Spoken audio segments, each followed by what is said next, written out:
Good evening, everybody. Welcome to Apex Racing TV and iRacing Live. We are at the Mount Panorama Bathurst circuit here in Australia for the next instalment of the British Sim Racers Touring Car Championships, the Winter Series, in the Mazda MX-5s. Adam Bath here, along with Alex Simpson, iRacing World Championship driver, and Andrew Woodhouse. And Andrew, Bathurst, we're into the second half of the season, and it's a pretty challenging place to go, this circuit, to say the very least. Yeah, it is indeed, and one of the toughest ones, I think, in the world. Bathurst walls are very close, elevation changes, it's very bumpy, there's curves that can break the suspension, downhill sections that feel like you're on a roller coaster. I mean, Adam, you're a couple of inches away from disaster, I think, at several points around this circuit. And Alex Simpson, World Championship driver. I doubt the Formula One cars have ever been around this circuit. But what's your racing been What's your racing been like around this circuit? Yeah, no, the F1 car hasn't been round here. Well, I think only Jenson Button when they did their their Vodafone publicity stunt. But do you know what? It would be worth it. Just like one random weekend, just have a little crack around here. Class A series, it'd be a lot of fun. It's just like Monaco on steroids, isn't it? Really? So, I have to say I'm not a fan in like the GT cars and stuff like that. I usually find the wall pretty quickly, so I'm sure if I didn't, I'd love it. Well, I'm only for the championship stat. Oh, sorry, I was going to say I'm hoping the drivers have watched Will Tregurtha's track guide that was on YouTube earlier on for a few tips. I think Alex has done a Bathurst one most recently, I think, for a GT car as well. So plenty of knowledge for these drivers to pick up going into this race meeting. We're heading down to the grid, actually. So we're running through the championship standings later in the show.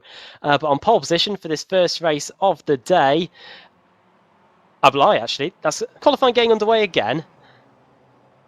Are we late? I don't know, 10-minute sessions just started. Are they late? Well, there we go. We're all panicking. They're late, aren't they? But yeah. That's it. Well, that's practice results coming up on your screen right now. Okay, so we're moving into qualifying, which is a bit of a rarity here on Apex Racing TV. We never really show you it. But you were prepared for everything. Well, this means now we can run you through the championship standings. Kip Stevens leads the way going into the second half of the season, 147 points ahead of Andreas Katz. 4 championship titles between them in the top 2. Then we've got Roy Ververke in 3rd, with Max Wright 4th and Lorne Murray 5th. 3 Scotsmen altogether there in 5th. In 3rd, 4th, 5th. 6th is Dan Hunt. 7th, Nathan Davies. 8th is John Roberts, 9th, Stelian Chepelewski, and 10th, Andy Scheel. In the AM Championship, we've got Roy Ververke leading the way there, Max Wright 2nd, Lorne Murray 3rd, John Roberts is in 4th with Cesaro Rizzo in 5th, with his teammate Mark Woodhouse in 6th. Then in the team standings, we've got Apex Racing leading the way quite comfortably here, 568 points ahead of Momo Racing, Automech Ben in 3rd with ProSim 4th, Lemmings Racing in 5th, Boosted in 6th, Automech 7th, Alphalatech 8th, CQR Club surprisingly are in 9th, and Simpson Racing 10th with CQR S-Line 11th, and Engineer Direct running up the 12 teams that we've got represented in this championship so far. No idea how CQR S-Line is so far down the order, because they appear to have had quite a few cars near the front. They've had some bad luck, I suppose, as well. But what a picturesque place! What a venue this is, Adam. And just surviving qualifying will be a challenge for these guys. As you can hear, I can hear some contact already.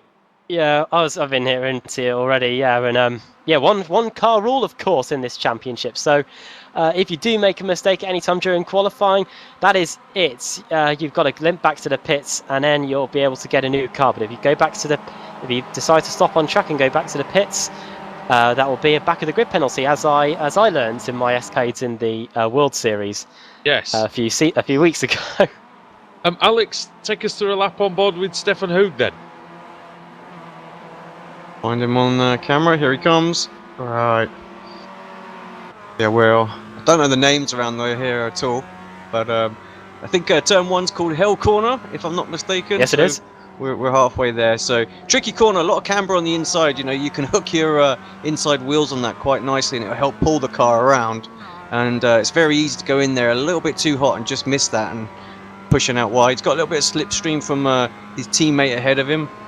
Absolute an age to think about getting ready for turn 2.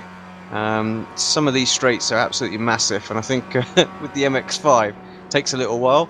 Heavy braking into here again, lean on the car through here, lots of camber, lot of, quite a bumpy corner, use the sort of exit area as well. And I think Stefan's going to get held up here by his teammate. We heard him even have a little lift there, so not the ideal lap at all. Going up the mountain, and we're I mean, not you just the mountain basically from got Game of Thrones, of course. Well, no, you just got to skim the This wall mountain's smaller. all the way up here, and then come over the top of the hill. This fast left-hander. This is the one that always catches people out. The car just wants to push wide, and a lot of scrapes on the wall there. Over this little crest and down.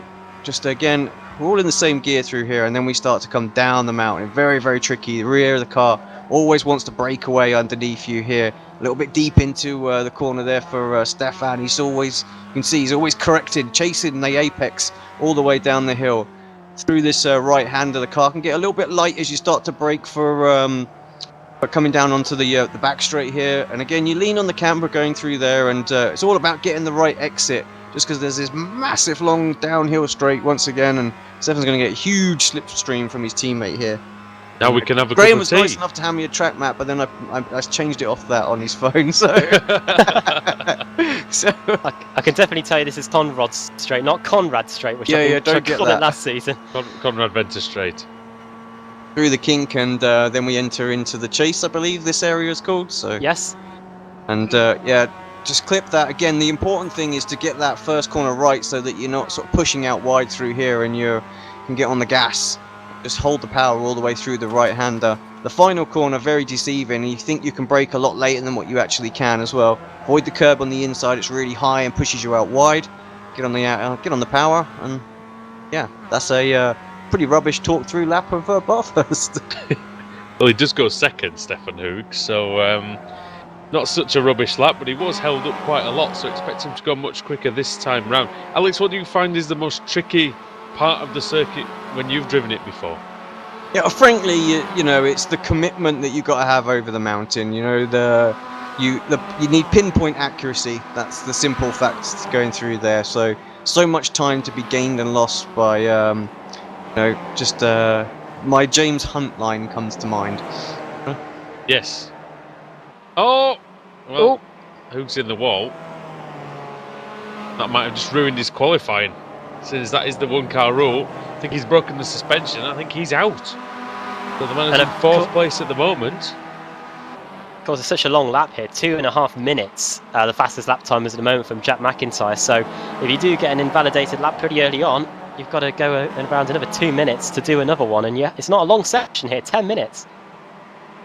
Yeah, huge spread in the times there, looking as well. Top 15, 3.8 seconds. So that's what this circuit can really do. It everywhere we go, we can see really, really close grids in this series. But this is one track that's going to spread them apart massively.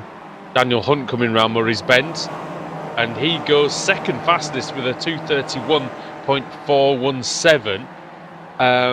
So Dan Hunt on it for Momo Racing. Adam Momo have been pretty quick so far this season, as shown by the second place in the teams championship so far. Yeah, the second in the championship. Dan Hunt's also had a good start to the season as well, taking a few victories and running close at times.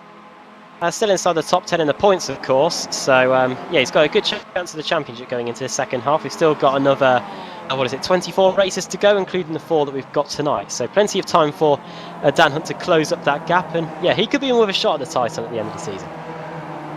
4 6-lap races, of course, tonight. So we're looking at about 15 minutes a pop around here. So it's very tricky. Is it a mental game around here, Alex, as well, from your experience? I think so. I think if you can settle into a rhythm around here, then you're going to do really, really well. So, I mean, that in itself is pretty difficult to do in this series, just because it's pretty frantic, and of course, reverse grids don't help that as well. So, I think if you can settle in really, really quickly, that's going to be a major, major benefit. Love this downhill section, though. You can see Richard Gore going through that at the minute. Absolutely love it. It's very, very tricky. But when you get it right, it's very, very rewarding. This is Forest Elbow, isn't it? And that's what really fires you out into the Conrod Straight, Adam. And yeah, this is probably going to be one of the main spots for overtaking on the circuit, because from the racing that we saw on Sunday night in the MX5 Cup Series, there was plenty of slipstreaming going down this circuit, and it's probably the only places on the circuit as well we can get a move done cleanly. Everywhere else, the mountain section, you're surrounded by the walls, and you're most likely just going to quarter panel a car around, which happened quite a bit there as well. And then, yeah, there's always the lunge up the inside if you're desperate, and if you want to concede a penalty at the next race meeting, that's fine. But yeah, that's another spot that poses a little bit of a threat for the drivers as Dan Hunt disappears. Well, on my timing screen anyway. He's off, that's why. Chances are next week we'll see more penalties than an enraged Mike Dean. Yes. I bet many of those won't be rescinded, I don't think. I don't think, knowing our stewards, I don't think many of these will get rescinded, to be fair. I don't think our stewarding panel can get likened to the FA anyway, or the FIA for that matter. I don't know, Alex. It might be a different initials for FA, might it, with our stewards panel? Well, yeah, quite possibly. Anyway, before we get fired again, let's have a look through the top 10 then, just with a couple of minutes left to do it in qualifying. So, Jack McIntyre on pole position by half a second. Terrific effort by him. Daniel Hunt second, Wojciech Swidericz third, Stelin Chepelewski in fourth, ahead of Stefan Hoog. Then it's Jackie Lotterman in sixth, Andreas Katz seventh, eighth Steve Efford, ninth Diogo Melro, and 10th Richard Gore. Is there anybody else making a move, Mr. Simpson? I can't see anyone out there at the moment that I think definitely would be further up. Nathan Davis, perhaps 38th. He's on a lap at the moment. Where's he? Coming into the chase now, we'd normally see Nathan a bit higher up. He's done extremely well in this series so far this season. Oh. Who else we got down there? Roy Ververke down there at the moment, 35th. Oh, Roy's on the lap. Roy's in the second to last corner now. Just got Murray's Bend to tackle, Adam, and then he'll be home and dry. But he's just got the pit lane to tackle, hasn't he? Yeah. I think. Checker flag is out, so if anybody snuck across for another lap. Berridge out there, he's got some damage. It's crazy the amount of cars that have got damage, and it's going to be the story of the race. 6 laps, we could see half the field out very quickly. Zelensky hasn't set a time yet. Here he comes. Let's see if he can. No, he can't. So I wonder if if he's got a back of the grid or something for that one. The Berridge out there, 33rd. It's a fast one for Lee. Looks like it. He's going to continue, Adam. Yeah, I'll see what it is as he comes through the final corner. Checker flag for him, currently 33rd. Oh. Bouncing it! Oh, no! And across the line. It'll probably be invalidated, mind. Yeah, it'll stay 33rd. The thing is that was as quick as his last lap, so his best lap. So he was definitely on for a better one. But I did tell you about that inside curb. He would have got probably around the 20th placed position. You know what? I reckon it's going to be one of those. He's going to be devastated. He's also going to be secretly very pleased that we've caught that on camera. Who have we got left? Stefan Hoog is, he's off. He's going to cross the line. And yeah, a 6-minute lap for him. And it's invalidated as well. Anyone else? Ash Blake Hood is on a lap. And Nick McCarran as well, possibly? Yes, he is. He's on his way towards the chase. He's in 19th place. Current provisional best for him is a 2:34.1, which puts him in 19th. They must have just snuck in. I'm amazed that Ash Blake has been able to sneak in, but we'll see what McCarran can do first. Another Momo Racing driver. See what he can do, McCarran. Unless Blake Hood's just getting a sighter in for the race. We'll see whether he just come across the line. But here comes Nick McCarran. Not heading for the pit lane, so Murray's Bend to tackle. Let's see if he can do it. Don't hit the curb too hard on the inside. Nicely done. Tiny bit wide, maybe. Over the line he goes. Does a 34.14. That's 19th. That's good. That's good from him. Now, Blake Hood. It doesn't look like he improved, actually. That time staying static on my screen, so just the same as what he had. See what Ashley's going to do. Oh, off track, so that's that. That's that, and I think that might be qualifying over with. So let's take you to the final qualifying results then. Which round are we on? I've forgotten. 25. Sorry? 25. So Jack McIntyre takes pole position for round 25 of the season. Wojciech Swidovic in second and Daniel Hunt in third. Fourth, Stelian Chepelevsky. Fifth, Stefan Hoog. Sixth, Jackie Lotterman and Andreas Katz in seventh. Steve Hefford is eighth, and then it's Diogo Melro alongside Richard Gore rounding out the top 10. Then on row 6 is Lon Murray and David Baker, Jamie Ayres and Ashley Blake Hood, 13th and 14th. 15th, Tristan Bodis. 16th, Joe McDonald. 17th for Colin Robinson ahead of Thorsten Matern. 19th, Nick McCarron. And 20th, Stuart Atkinson. Max Wright, 21st. Lewis Bibby, 22nd. 23rd for the championship leader, Kip Stevens. 24th, Gareth Hicklin. Andrew Whitehead in 25th with Mark Woodhouse in 26th. Cesare Rizzo in 27th. And Steve Richardson in 28th. 29th, Peter Van Gool. 30th, Simon Rodin. 31st, Scott Malcolm alongside his teammate Craig McLeod-Evans. Lee Berridge in 33rd. Lee Barmer in 34th. And then people who didn't set a time, who were naughty boys and girls in the last race: Alexander Smolensky, Pete Newman, Laura Bond, Rory Butcher, Andy Shield, Roy Verveke, Nathan Davis, John Roberts, Robert Graham, and Matthew Bunn. Thank you very much, Andrew. That's a welcome breath for me. I know, think of all that oxygen saved. I know. All that extra voice saved as well, yeah. Well, we got, how many laps have we got today? Because I've got, 6 laps. See the session info. We've got 6 laps. 4 6-lap races.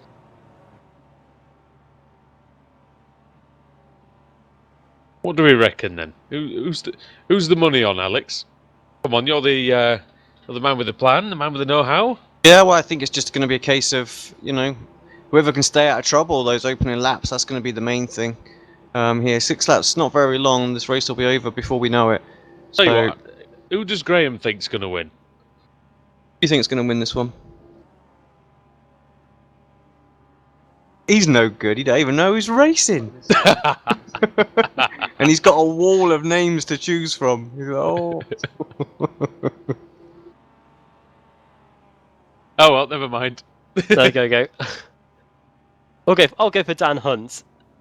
I'm going to go for Stelian Chepelevsky. Yeah, I think Stellion's a good bet. He's very quick.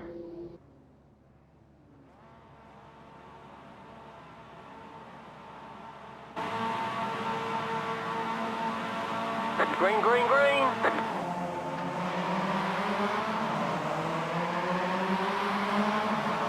That's good stuff from Jack McIntyre then, leading into the first corner, car 19. Closely followed by second placeman, that is, I don't know who it is, but as we head down the straight for the first time then, car 52, right behind that Stelian Chepelevsky, there we go. Svidovic already pulling out the slipstream, going down towards turn 2 then, Andrew. Yes, going up towards turn 2, of course. Yes. And Svidovic trying to go around the outside of Jack McIntyre. Oh, it's very close. Svidovic wide. Doesn't want to hit the wall. 3 wide behind Lotterman. And it looks like Katz and Hoog 2x2 into the cutting.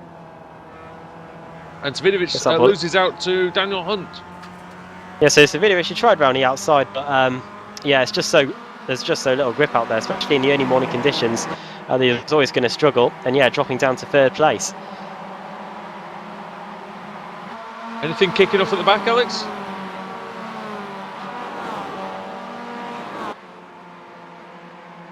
Has Graham disposed of him or something? Well, yeah, heading towards the S. Maybe. I thought you'd been disposed of at the start for a second. I know, I was waiting for you, but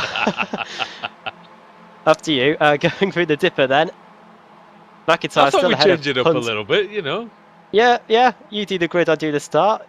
I should have thought of that. But going into Forest Elbow then for the first time, we're about to see the slipstreaming happen for the first time then. So Jack McIntyre, he's going to be at the mercy of Dan Hunt and Svidovic here. We'll see what top speeds they can get down the Conrod straight as well. Yes, the Mazda potentially will be hitting the rev limiter here. The 95 kilometers an hour, actually slowing down over the top of the hill, but look at the slipstream that Daniel Hunt has got. He might be able to make it through from the chase. Side by side. Oh, look at that. And Hunt's late enough on the brakes to get through. Good work by Daniel Hunt, a man who qualified half a second slower than Jack McIntyre. It's already got past him. It looks like Wojciech Svidovic is going to have a look as well. The reigning BSR TC champion on the move again. Run around the outside, might try and get a good cutback here on the exit.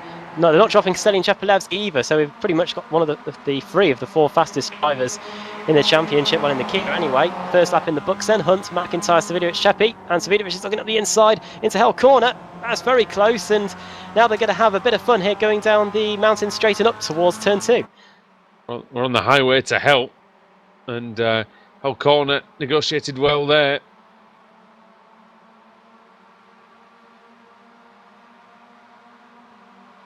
Oh, very close. Look at this McIntyre.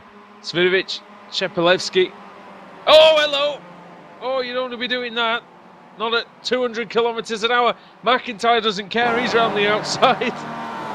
Contact? What contact? So close there. That was brilliant to watch. And McIntyre back up the inside into the cutting. And Svidovic doesn't want to do too much of this, especially around this mountain section, because you can see Dan Hunt's starting to wedge away. 7/10 of a second lead now he's got, just from that little squabble down the mountain straight. Yeah, great work there, and excellent stuff.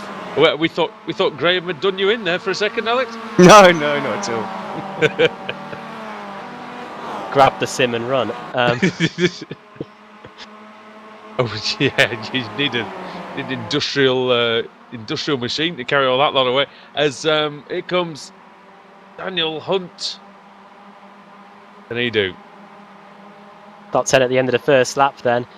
It is Hunt leading the way, McIntyre second, Svidovic third. Then it's Sheppy, Losserman, Katz, Hefford, Melrose, Gore and Blake Hood. As someone's dropping down the order, I think it's Stuart Atkinson. Oh yeah, there's been a crash at the top of the hill. Oh, big one.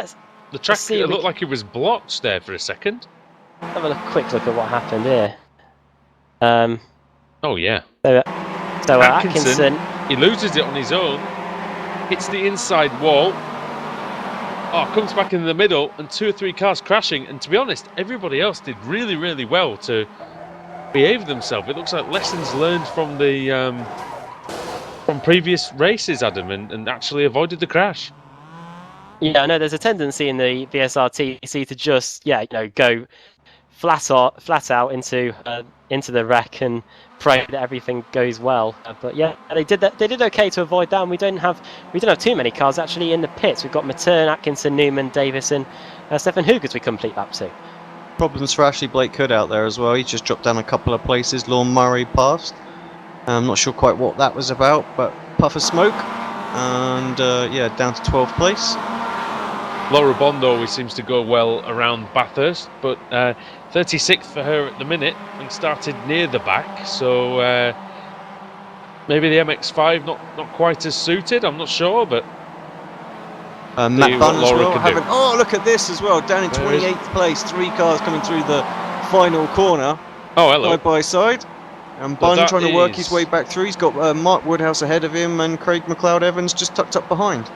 Woodhouse, Bunn, Evans, Van Gool and Richardson. Very close quarters, no pun intended on.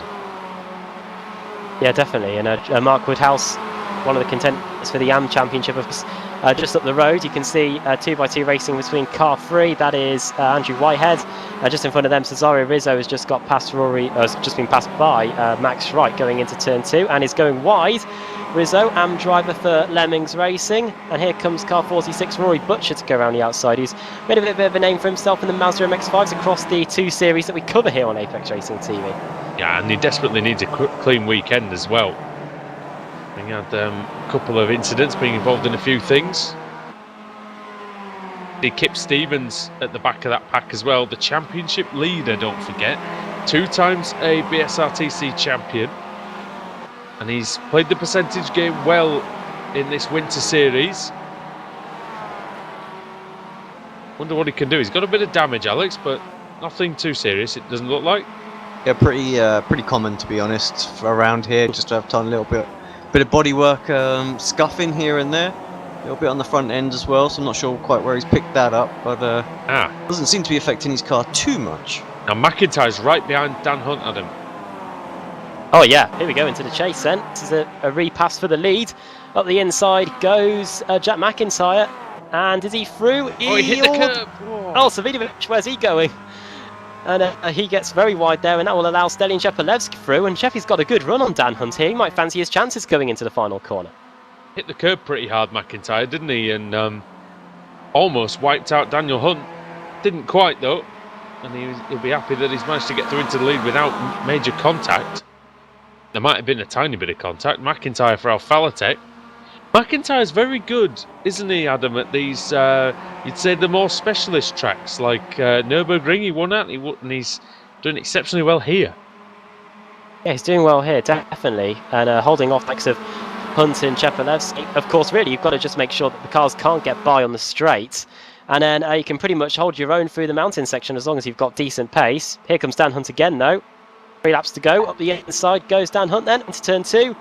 And I think McIntyre's going to have to concede here, and he does. So Dan Hunt wasn't behind for long, merely about a third of a lap. And Cheppy's maybe trying to force his way through. Again, like you said though, Adam, it's pretty much single file once you get past turn 2. Almost like the non-street track version of Macau.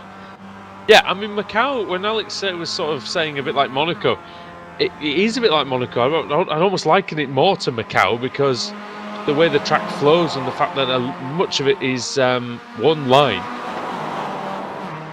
But then you've got the wide open sections at the beginning and the end. Sorry guys, Rory Butcher going for a move right now on Joe McDonald. Oh, well, a little tag, but they both survive. Butcher having a good race so far, 19 positions, and is currently in 19th place. Yeah, nice job by Rory. He was third fastest in practice, to be fair to him. In terms of, so he must have had a penalty or something. Getting some inside information that, yeah, Rory's old man owns Not Killed, does a fair bit of racing.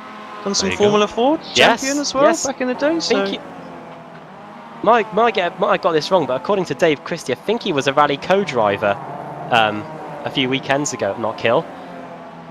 No, Dave Christie does the odd bit of commentary at Not Kill too. There you go. It's like Scottish Drivers Union is BSRTC, isn't it? As up the inside goes Daniel Hunt. There you go. That's a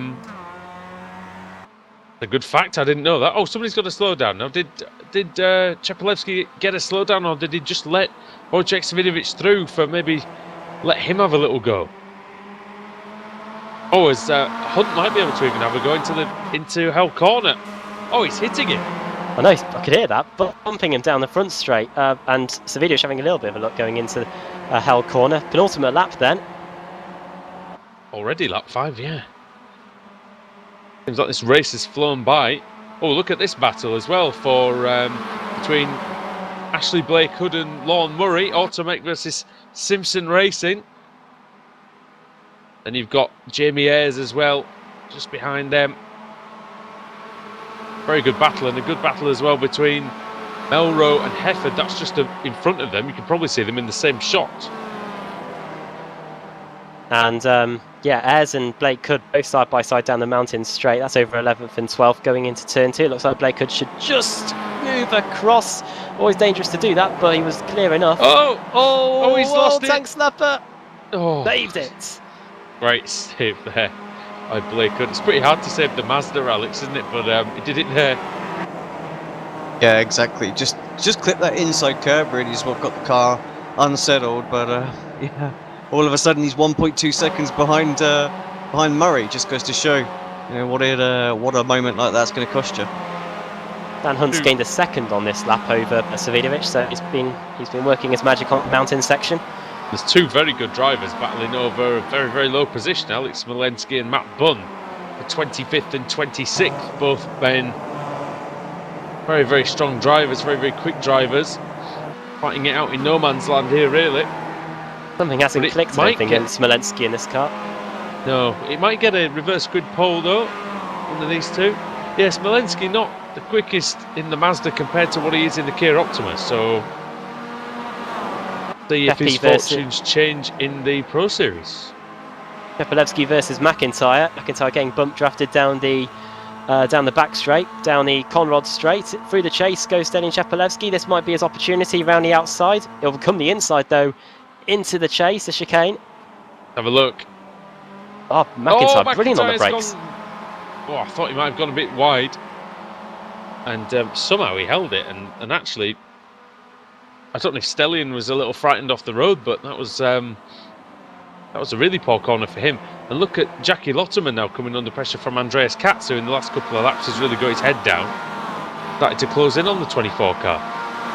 Andreas Katz second in the championship, of course, will undoubtedly take the lead back from Kip Stevens based on the results of this race. There were contacts in front. There wasn't any of the guys at the front. No, it wasn't. Thought they might have been getting in some form of issues, but no. Yeah, Andreas Katz 3/10 of a second behind Jackie Lotterman as we're now on the final lap of the race. Guys into Hell Corner. Oh, they're side by side. Melrose holds it round the outside, gets a good exit, and Hefford back into the slipstream. They've got Richard Gore and Lorne Murray just behind them as well. Look at this train of cars heading up the hill then. Realise the incline on this straight past the winery, 3 wide. Who's going to be whining after this one? Maybe all of them if they all turn up in a heap. Melrose and Hefford. Oh, Hefford's wide. Do get some camber out there though to rescue you. Yeah, Diogo Melrose maintains 7th place. Do get a few kangaroos around this section of the circuit. Yeah, you don't want to be bouncing around though down here. To the front, guys. Svidovic, 1/10 of a second.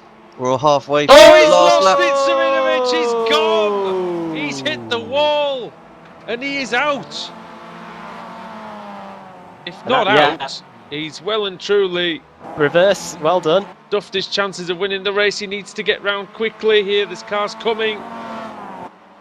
Oh, now this is going to cause a problem down the hill, is it? For everyone else? Wojciech, there's an escape road. Take it. Well done. Yeah, that's probably sensible. He just wants to finish the race, Svidovic. Big impact. He's only down to 13th though after that. Alex, that's the record for the quickest commentator's curse. Yeah, that was well done on my part. Must have been 2 seconds at the most. Here's Daniel Hunt then. And ahead of McIntyre about 1/3 of a second, and Adam has just got the chase left in the chicane, and Murray's. Yeah, not too long to go then for Dan Hunt. McIntyre benefiting up to 2nd place. We did lose Stalin Shepelevsky after that crash with Svidovic. Lost a bit of time there, and Dan Hunt, he was my pick for the win, and it looks like he's going to come through and do just that. Well, Adam's crystal ball worked perfectly. Alex said you need big ones around here, and Daniel Hunt has won here at Bathurst. Yeah, good result for Daniel. Made some early moves. Self up front. Jackie Lotterman coming across. He's happy with that, weaving around. Going on a bit further back, and close battles. McCarron v Bodis. Definitely close. 3 cars battling away here. McCarron, Butcher, Bodis. Oh, Butcher's going for the inside. Oh, ooh. Thought about it, didn't he? Oh, Around side by side with Bodis. Who got that at the line? I think it was Bodis. I think ahead of Butcher. So Butcher remained in 18th place there. Bond and Woodhouse as well. Have a look then. Woodhouse on the inside, Bond on the outside. Bond's going round the outside at Murray's Bend. Oh, she's going to make that perfectly. Beautiful overtaking move there by Laura Bond on the line. And Steve Richardson almost getting the position as well. Great close racing all the way down. Simon Roden's the last car on track. He's just heading through the chase now with what looks like a broken left front corner. Car's not wanting to turn left at all. Oh, no, turn right, sorry. Automech actually having a bit of a strange one, because Robert Graham's all the way down at the back. McLeod Evans and Roden now. Yikes, that car's looking a handful to drive. Have a look. Got about 45 degrees of steering angle on there just to keep it straight, as Simon Roden. Things popped in the suspension, I think. Over the line goes Rodin. And 37th place. If we have a full Adam, he will be on the front row. Well, there you go. There's always an incentive to carry on around with a car with a 45-degree steering angle, and if it gets you the front row of the grid, I'm sure Simon Ronan will take it. Let's run you through the finishing order then from the first race of the day. And yeah, Dan Hunt takes the victory. Second for Jack McIntyre in the end. Third for Stanislav Czapalewski. Fourth, Jackie Lotterman. Andreas that's getting a top 5 seconds behind in the end. Diogo Mauro 6th, Steve Pepper 7th, Richard Gore 8th, Lorne Murray 9th, and Jamie Ayres 10th. Those last two in the top 10, both AM drivers. Finishing in 11th place, Ashley Blake Hood, 12th for Colin Robinson, 13th for Wojciech Savidovic, the Apex Racing driver, crashing late on whilst battling for the lead with Dan Hunt. David Baker, CQR S-Line driver, 14th, Lewis Bibby in 15th, Nick McCarron, AM driver there for Momo Racing in 16th, Tristan Bodice 17th, just ahead of Rory Butcher at the end, and Joe McDonald and Andrew Whitehead rounding out the top 20. 21st place for Max Wright, Alex Malensky, finishing in 22nd. Matt Bunn finishing in 23rd. Scott Malcolm 24th. Kip Stevens 25th. Peter Van Gool finishing in 26th. Laura Bond ahead of Mark Woodhouse in the end. Then Steve Richardson and John Roberts finishing in 30th place. Then in 31st place we have, as I wait for the time screen to go over, Roy Ververke finishing there. Cesaro Rizzo finishing 32nd. Lee Berridge 33rd. Andy Shield, pro driver there, finishing in and amongst a whole load of AMs in 34th. Rob Graham 35th, Craig Evans 36th, Simon Roden 37th, then Gareth Hickling 38th, a lap down. Then Lee Barmer 2 laps down, Stuart Atkinson finishing in 40th, Forster Matern 4 laps down along with Pete Newman. Nathan Davis out early on, the Apex driver, not having a good run there. We saw how good he was at the Nürburgring though, so expect him to bounce back. And Stefan Hug, I believe, didn't take the start of the race. He finished in 44th.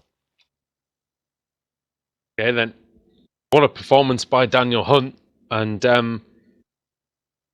Alex, it was a strong qualifying by him, but really in the race it was perfect. Yeah, great race for him. It's like what I said at the start. If you can not make any mistakes, you're going to be there at the end. Yep. And it was a rare mistake, Adam, from Wojciech Savidovic. Don't often see those. No, definitely not. If anything, we only ever see Wojciech Savidovic get involved in an incident that he's not a part, that he didn't have have a part in causing. So he had a massive one bizarre. Here, didn't he? Last season, in the BSR TC, I think, was it 2015? There was a moment, yeah. Him and Sebastian Job had a battle going into the final corner. Didn't Sebastian Job running to the bim and then Job let him back through? Yeah, had a crash. It was in the chase, wasn't it? Yeah. Yeah. We all were going.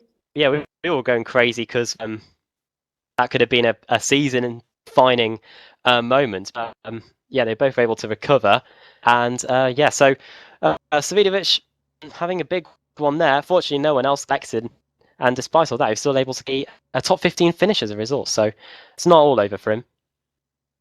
No, definitely not. And there are many worse results, I reckon, that Wojciech Savidovic will incur during this season and indeed the 2017 Pro Series, I'm sure. So 15th place, really not such a bad one. And he's going to have a decent position on the reverse grid. So Alex is the one who's going to determine that for us. So my friend, if you can, spin the Wheel of Fortune and let us know where it lands. Yep, let's just switch over to that now. I think it's time we retired the Winter Series one, so no more jingle bells, I'm afraid. I thought you'd got rid of that last February. But what that does mean is we do need to get another one off of Ash, because obviously we have not quite so many ball slices on this one. So Ashley, as you're on the chat, send me over a non-Christmas one, please. If all else fails, you've still got the one with my head in it. Well, yeah. Here we go then, where we're going to end up. Pretty small, 17 it is. 17 is pole position for Tristan Bodice. He's be on pole position. Nick McCarron second, Lewis Bibby third, Baker fourth, and every Klaus Wojciech starting in fifth. All right, So we'll see what those guys can do with the second race at Bathurst. We've got 4 races for you tonight, so don't go anywhere on Apex Racing TV. We'll see you back here for the BSR Winter Series in Bathurst. What the heck?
Simulated racing can be awesome, but it can also be kind of a free-for-all. Interestingly, auto racing faced the same problem in its earlier days. Whether it was on the back roads, the beaches, or the city streets, the racing was fun. But there was always a certain level of chaos and danger, until some folks came along and put some order to all of this. Stuff like official racetracks, regulations about weight and equipment, and enforcement of standards. That's what gave us high-speed excitement, fast-paced action, and photo finishes. That's when racing became racing.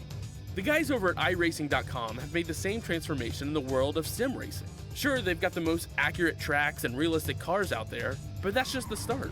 See, iRacing analyzes the performance and results of each driver in every race, so you can be sure you're always placed in races where the competition will be tight, and that those reckless drivers who ruin it for us all are kept in the pits.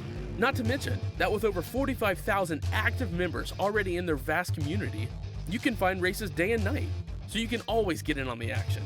You can even join a league of your favorite series. And since updates are always automatic, you don't have to worry about software and can focus on the track. Zip up your fire suit and check out iRacing.com.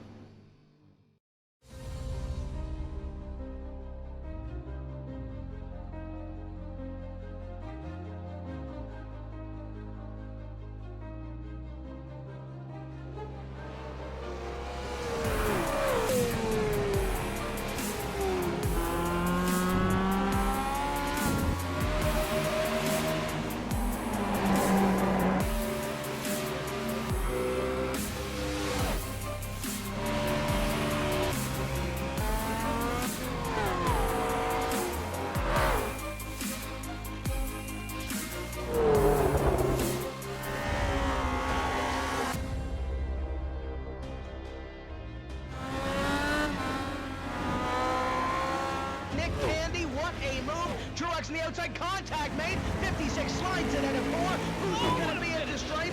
Dead even. Give it to Ryan Truex. Truex is your winner over Tandy.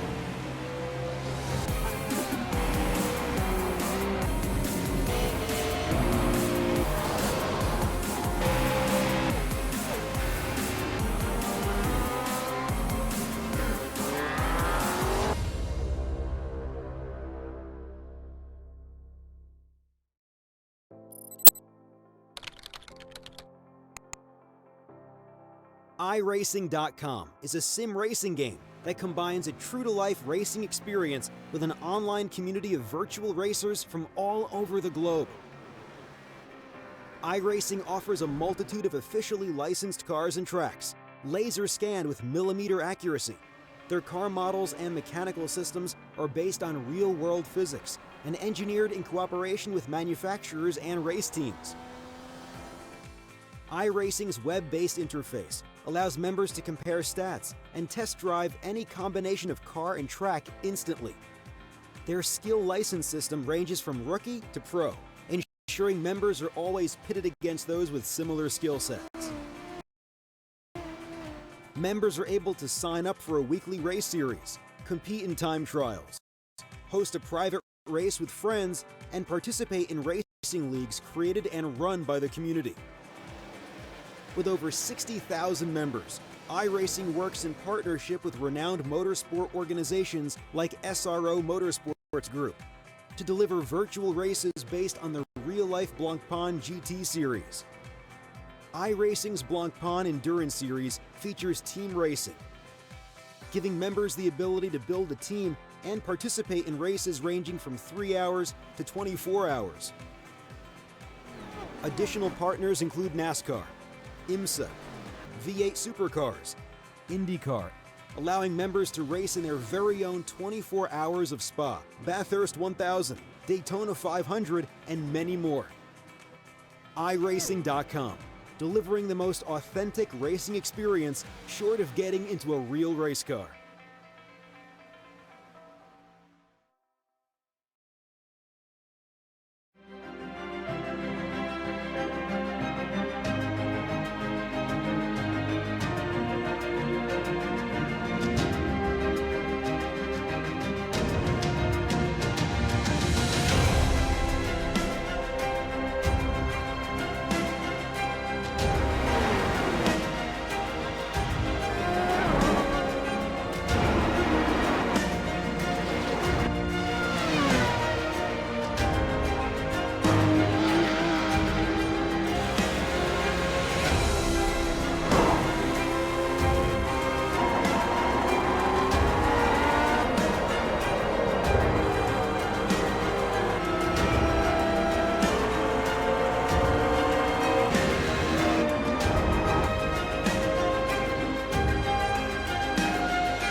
We're back at the Mount Panorama circuit here in Bathurst in Australia for the second race of the day in the British Sim Racers Touring Car Championship, the Winter Series in the Mazda MX-5s. Adam Bath here again with Andrew Woodhouse and iRacing World Championship driver Alex Simpson. Alex, I'll bring you in first this time. Yeah, good first race. Second race now coming up, and as we always say, the reverse grid is going to throw in another dimension into this race.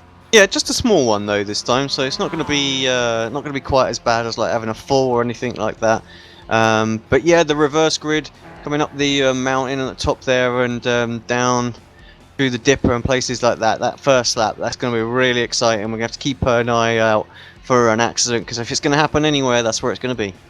Andrew Woodhouse, Savidovic had issues towards the end of the first race of the day, spinning it and hitting the wall quite heavily at the top of the mountain. One thing that's worked out though for him in the second race is that he's going to be starting just inside the top 5 on the grid, so he's got another opportunity to try and get a win here.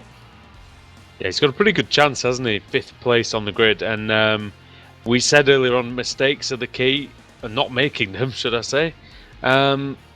Smoothness is key. Smoothness is key. Yes, it is. And the thing is, obviously, something went wrong for Savidovic there at the top of the hill. It very rarely does go wrong for him, but it's quite reassuring, really, because it proves that even the best of us can make mistakes, Alex, as you very well know. Yeah, all too well. Well, of course, today that we've had the news from iRacing that the Porsche is now out. Andrew Woodhouse, you've had a go whilst we're in the commercial break. How is it handling out there? I've indeed. I did like it. It feels very smooth. The sound is fantastic. Can't wait to get a proper setup on there and do a race in anger. I wonder if I might have a little go at one later on. We'll see. Well, that brings us nicely to the end of the warm-up session. And yeah, Mr. Woodhouse, you can take us through the grid for the second race of the day. Yep, sure. Tristan Bottas is on the pole position, determined by the reverse grid wheel. He starts on pole position, ahead of Nick McCarron, with Lewis Bibby in 3rd and Dave Baker in 4th. Wojciech Svidovic, as we said, enjoyed the roll of the dice and got 5th place. Colin Robinson in 6th, with Ashley Blake Hood 7th, Jamie Ayres 8th, and Lon Murray in 9th. Richard Gore 10th, Steve Hefford 11th, 12th Diogo Melro, 13th Andreas Katz, 14th Jackie Lotterman, 15th Stelin Chepelevsky, and then the rest of them: 16th McIntyre, Daniel Hunt 17th, 18th Butcher, 19th McDonald, 20th Whitehead, Wright in 21st, 22nd Smolensky, 23rd Malcolm, 24th Stevens, 25th Van Gool, 26th Laura Bond, 27th Woodhouse, 28th Richardson, 29th Roberts, and 30th Viverke. Very Didn't good. quite get them all in. No, we won't. A nice big grid though today. I noticed 41 cars for the second race of the day. Then no Tristan Bottas on his grid spot either. I'm still waiting for him. Oh, there he is. Oh, there he is. He's appeared now. And we're getting ready then for the second race of the day here at the Mount Panorama circuit here in Bathurst, Australia. Green. And the green light's on and we're away. Bottas gets a good start away from the line. Car 13's got a good start. David Baker forging a path through the middle there, going into the first corner. Bottas leads. 2nd McCarron. 3rd is Lewis Bibby. 4th Baker. Round the outside is Savidovic. Savidovic trying to get in there right from the get-go. Then it's Blake Hood, Ayres, Gore, Lorne Murray, and Steve Hefford as we head down the mountain straight for the first time. Or up the mountain straight for the first time. Yeah, everybody's still intact, coming through Hell Corner for the first time, so good job by everybody to just drive sensibly through there. It is a place where disasters can happen really easily. Andreas Katz is 3 wide with an Automech car. Oh, I can hear something. What's that? Somebody hit the wall, I think. Yeah. I think everyone's okay, though. Nobody's come a cropper. Yeah. Now, Savidovic, though, he's up into 3rd. This is the part of the track where it can easily get blocked with an accident. Up at the cut-in. Bibby into the wall straight away. Self-inflicted there. Picked up a bit of damage at the same time. It's going to slow him down. Alex, we've seen here many times in the past. Driver has a mistake up here and it causes absolute chaos. Think of Stefan Hoog when he got spun around the top of the hill. Yeah, absolutely. So we just, from a race point of view, we just want this first lap just to be clean, let it settle it down, and then we'll have a cracker. Guys coming through the pack, but yeah, if there's an accident this first lap, especially through this section, there's just nowhere to go. I think he's just pushed Bottas off. Oh no! I think he was not pushing. sure there was any contact, to be honest. Bottas, he's trying desperately to get going again, but not going to happen. Got to wait for that whole pack to come through. They're all checking up someone else. Go on. It's a Andy CQR Shield. car park up top here. He was pushing him, Alex, into the corner, but I think ultimately Bodis lost it on his own. Well, this now means that Bibby's leading the way down the Conrod Straight. McCarran, who started on the front row of the grid, is behind all these lot now. As here comes car 59, Servilovic going for the lead on the opening lap. Into the chase, hard on the brakes he goes, and he takes it. Bibby disappeared for a second as well. Colin Robinson and Ashley Blake Hood. Colin Robinson and Richard Gore battling, and just in front of them is Baker having a look on Nick McCarran. Sorry. Here, more contact going through the final corners. The first lap is in the books then. Car 30. Yeah, 3 wide nearly down the front straight here. Car 43, car 34, all battling away. Up the inside goes Richard Gore, and Ashley Blake Hood is just behind him. Colin Robinson losing a ton of positions going through the first corner. Whoa! Car off. That's slow down for Robinson. Possibly, yeah, but Rory Butcher, he was 17th at the start of the lap. Oh. He's gone off in a big way there. Looks like your car is toast. That's what happened to him. Oh man, that's a big one. It's very similar to what happened to Svidovic actually. Just a bit of a lower speed, but quite a high speed impact. Looking it back on the replay now. He just got onto the grass on the exit there. Didn't get out of the gas. Car come around. That's your night. Yeah, the one thing you do not want to do is problem for Melrose tires as well. on the grass. It's Melrose, and he's getting hit as well. It is Melrose. I'm not sure quite what's gone on there. Let's look at that one back. It's on the exit of the cutting. So somebody's turned him. Obviously, I would imagine. Car sideways in front of him, which is Colin Robinson. Now, what does this have to do with matters? Oh, he goes to avoid it and gets stuck in the wall. Oh no! I think somebody might have hit Diogo Melrose as they went past him as well. I'm trying to. Oh, Lotterman's gone as well. Figure out who that was. 2 seconds. Lotterman gone at the top of the hill at Skyline. To be fair, Lotterman had already got a lot of damage to the front of their car. Oh dear. Oh, Stuart just weaving around him. Oh dear, Stuart Atkinson hit the wall as well. He got a bit of help from no, that's Woodhouse. Two bad races for Atkinson then. Yeah, he's still going. He just got sort of sandwiched into the wall as Svidovic pulls away effortlessly from Bibby. That's a man on the move, trying to get past car 20. That's Jamie Ayres going through the chase. Ayres stands his ground, but it's going to be very difficult to stay ahead of Andreas Katz. McCarran's very late on the brakes. Almost collects the German, but manages to stay behind as here comes Gore now. Oh, up the inside goes Katz. Oh, no, he doesn't. Always worth a look into Murray's Bend up. That's trying again as we come across the line to start lap 3 of the race. Joe McDonald in the pits. I don't quite know what's happened to him. Either a meatball flag or something, because he wasn't down too many positions from where he started. Steve Richardson and Stuart Atkinson battling down the main straight. Atkinson, I think he's recovering, or is Richardson having a attack on Atkinson? Oh, he's wide! Oh, he's just hit by Matten. Oh sorry, dear. guys, while that was going on, I was watching a battle between McCarran as well. He was coming under a bit of attack, lost the position. Let's take a little look at that back on a replay. Oh blimey, yeah, he got a fair wallop to say the least. Looked like he'd... Oh dear. Yeah, talk us through it, Adam, as it's on screen now. Yeah, it looked like he'd saved it for a brief moment, Steve Richardson going through the first corner, going around the outside. But then just as he gets the car back straight, he gets a whack up the rear end, and yeah, that sends him off for good.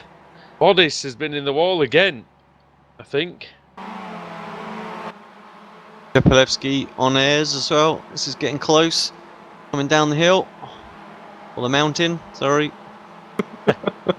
Oh no, it's Baker! Baker's off! In the dipper. Oh, big one time Was as he well. well 'cause it off? Did he go over the fence? Yeah, reset him back to the pits. Let's have a look. Glitched over the fence, didn't he? What happened to David here? Oh, and a few cars crashed into him. Of course, it's blind around this section, especially in that part of the dipper, and yeah. Oh, most of them do the good job of avoiding him, but I think it was Nick McCarron that got the worst of that whilst trying to avoid him. Oh, Yeah, the I worst think you're possible right. camera angle to show that back on a replay. You're right there, Adam. Oh, I think he might have brushed the wall there. He definitely got the worst of it, though. You were right. Now he's in the chase, battling with Richard Gore. Gore goes through. Gore also goes a bit wide. And the other Momo racing cars are now on the scene. Daniel Hunt, Steve Hefford. Look at this. Hefford and Blake Hood and McIntyre. Watch that replay back. It's not that he went flying over the walls or anything like that, was it? He just got stuck, really, and got himself out of there pretty quickly. So, to be honest, that's really good, considerate driving from Dave there. He could have tried to hold it and reverse, but he's decided to really sacrifice done the anything, race. Because he would have just reversed back into traffic, you're right. Well, yeah, he could have waited there, couldn't he? And he would have finished. He could have still finished, on the lead lap. But now he's got to take a tow. His chances are that he's going to finish, and not get any points. So he also might have been walloped, I suppose, a couple of times anyway. So yeah, swings and roundabouts. Great battle for 9th now, though. Oh yeah.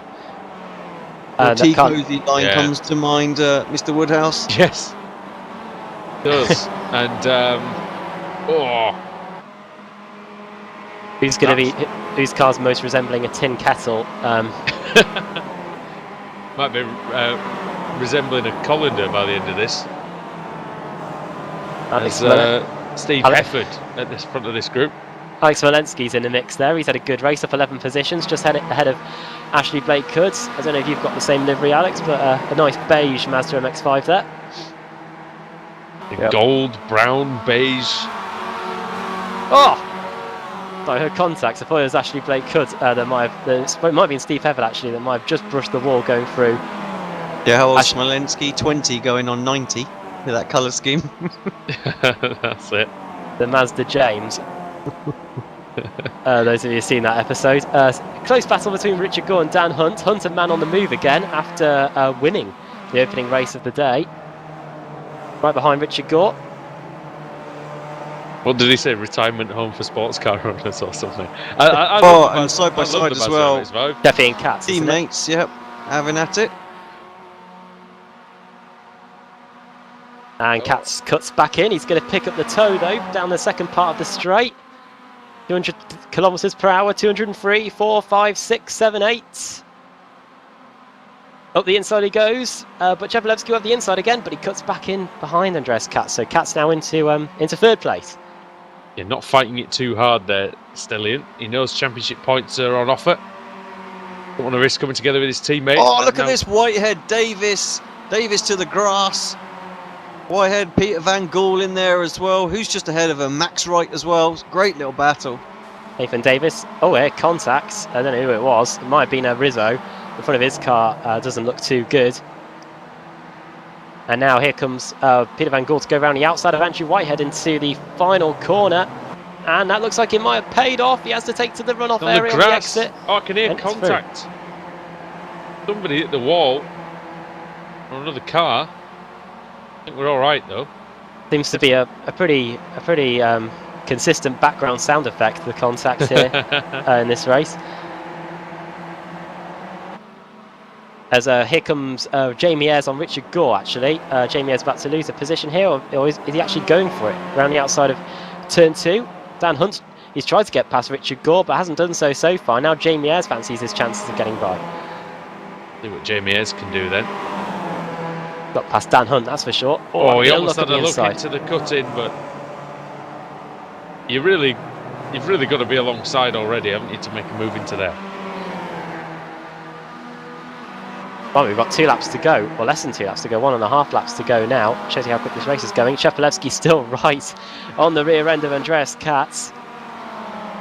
Want to relinquish that podium place then? I was maybe wrong about him being gentlemanly to Andreas Katz. We'll see.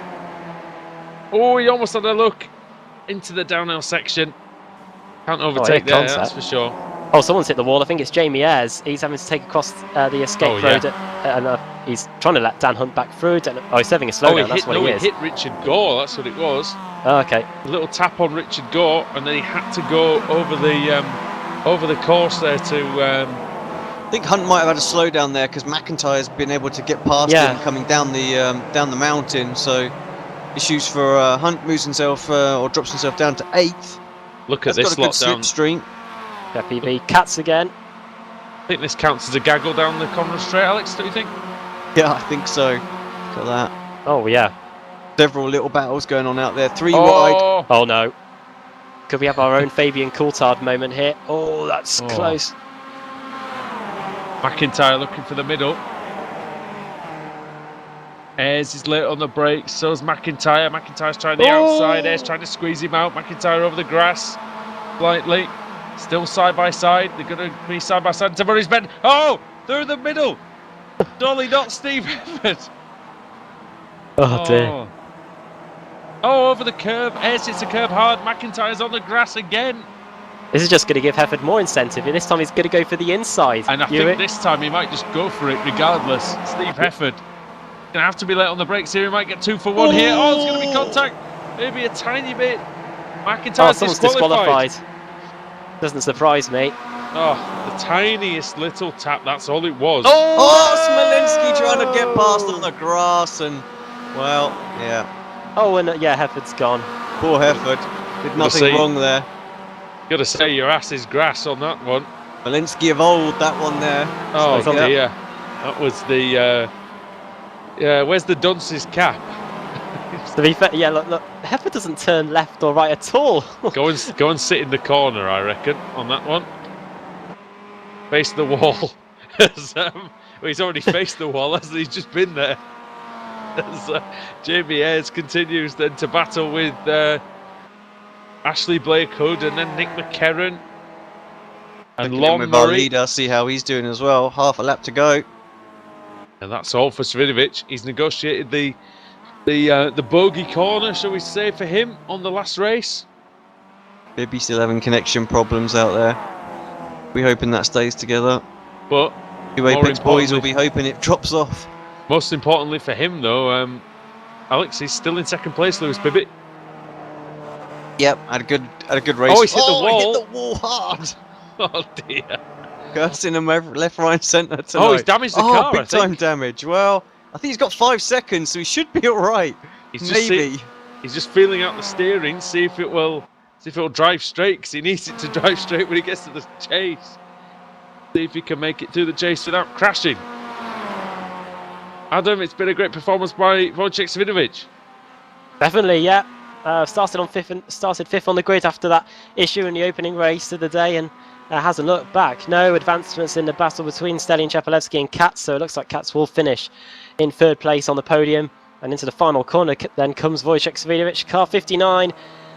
And he's going to take the checkered flag here in the second race of the day, round 26 of the British Sim Racers Touring Car Championship, the Winter Series. Bibby second. Katz is just going to hold off Cheppy, I think. They're both very close at the line. They're both stopping there. McKerran and Lon Murray side by side into the final corner. Murray decides he's just going to be smart there and just hook in behind. Colin Robinson finishes 14. Barry John Kip Stevens as well going into the final turn. Oh, Malcolm off. Malcolm's gone, yeah. What's happened to him? Oh my word, there's been a huge incident on the Conrod Straight here. One car's gone flying through the air. That's Peter Van Gool. Oh my. And was that Smolenski again? That was Alex Smolenski, yes. Oh my God, is he trying to get banned? Oh no. We just caught the aftermath of it. Let me go back a bit further. Have a look again. Yeah. Well, Van Gool's going down this...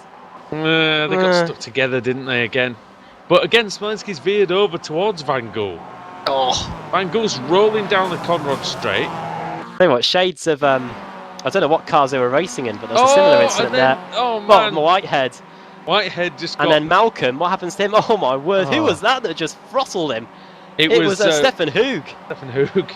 That's if there's ever a clear example of the BSR, here we go, guys. And then Whitehead just got absolutely destroyed. Tell you what, he'll be filling out the whiplash form after that. 120 kilometers per hour the impact speed was from Stefan Hug Well, behind. where there's blame, there's a claim, I suppose. That will be an instant penalty as well for Hug, because he didn't lift through there. You know, one of the rules is that you need to lift going into instants like that, and he tried to thread the needle. I tell you what did happen on the final corner though. Something really good. Not good for Cesare Rizzo though, but Gareth Hickling did a fantastic cutback and managed to just pip Cesare Rizzo. It's worth a look, Alex, on the replays. Brilliant driving, we see it this. just there. Brilliant. Nicely done. Perfectly timed. That is well timed, yeah, and you just have enough time and just enough of a run up to get Not got long. Get the cutback. No, yeah. You've got what, 100 meters? 200 Pretty much. maybe. Yeah, maybe just over 100 meters to the line. Brilliant. And yeah, Rizzo getting 24th. That could be a difference between a reverse grid pole and starting the race down in 25th place. Have you had an accident in the BSRTC that wasn't your fault? Fill out the protest form, as what Kip Stevens was saying last week. But there'll be a lot of protest forms filled out, I reckon, after that race. But Wojciech Svidovic, well, the only form he's interested in is the very good form that he's in at the moment. You have the right to a trial full of memes and. It's a good job this isn't going on TV, but yes, trial by meme. And on that note, Mr. Woodhouse, take us through the race results for the second race of the day. Well, we're fired for the third time in the evening. Wojciech Svidovic takes the win, 2 times BSRTC champion. With another win. He's only been in the series for a couple of weeks again, but showing his quality there. Lewis Bibby in second, drove well, hit a couple of walls, survived. Andreas Katz in third, Stalin Cheplewski fourth. That was a great battle. Richard Gore in fifth, Daniel Hunt sixth, as there's donuts and in the pit lane and all sorts going on, you see there. Ashley Blakewood in seventh with Jamie Ayres in eighth, Nick McCarron ninth, Lorne Murray 10th, 11th for Colin Robinson. 12th was Nathan Davies. He was 40th on the grid, so a very nice performance by Davies. Max Wright in 13th. Andrew Whitehead was 14th. 15th, Laura Bond. Lee Berrish took 16th, ahead of Kip Stevens. Another solid result for Stevens. 18th, John Roberts. 19th, Alex Smolensky. I don't think he'll keep those points, if I'm honest. Stuart Atkinson, 20th. Stefan Hug, 21st, up 20 positions. Mark Woodhouse, 22nd. 23rd, Gareth Hickling. 24th, Cesare Rizzo. That was another good battle at the end. Simon Roden, 25th. 26th, Rob Graham. Ravaveka in 27th. And 28th for Steve Hefford. Cars one lap down then, who should be eligible for the reverse grid, barring any disqualifications.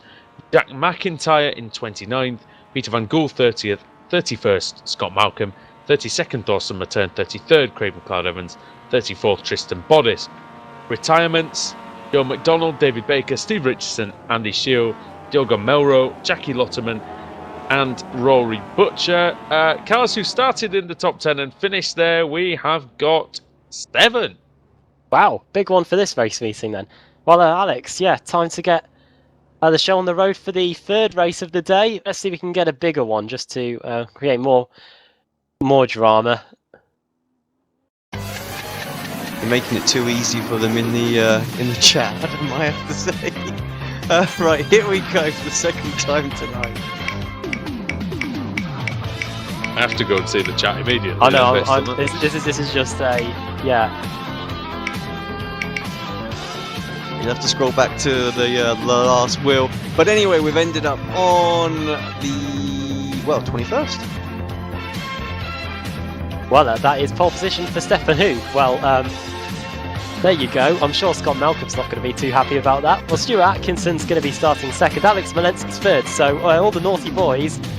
I don't know what they've done. They've done a deal with the devil or something here, because Alex Smolensky starting third, John Roberts fourth, and Kip Stevens will be starting in fifth. Well, there was Hell Corner, I suppose. So, yeah, I guess the devil's pretty well employed in this race meeting. But anyway, regardless of that, we will join you back here for the last 2 races of the evening. If they're anything like the first 2, they're going to be great. So stick around here on Apex Racing TV. It's the iRacing MSA British Sim Racers Winter Series.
Simulated racing can be awesome, but it can also be kind of a free-for-all. Interestingly, auto racing faced the same problem in its earlier days. Whether it was on the back roads, the beaches, or the city streets, the racing was fun. But there was always a certain level of chaos and danger, until some folks came along and put some order to all of this. Stuff like official racetracks, regulations about weight and equipment, and enforcement of standards. That's what gave us high-speed excitement, fast-paced action, and photo finishes. That's when racing became racing. The guys over at iRacing.com have made the same transformation in the world of sim racing. Sure, they've got the most accurate tracks and realistic cars out there, but that's just the start. See, iRacing analyzes the performance and results of each driver in every race, so you can be sure you're always placed in races where the competition will be tight, and that those reckless drivers who ruin it for us all are kept in the pits. Not to mention that with over 45,000 active members already in their vast community, you can find races day and night, so you can always get in on the action. You can even join a league of your favorite series. And since updates are always automatic, you don't have to worry about software and can focus on the track. Zip up your fire suit and check out iRacing.com.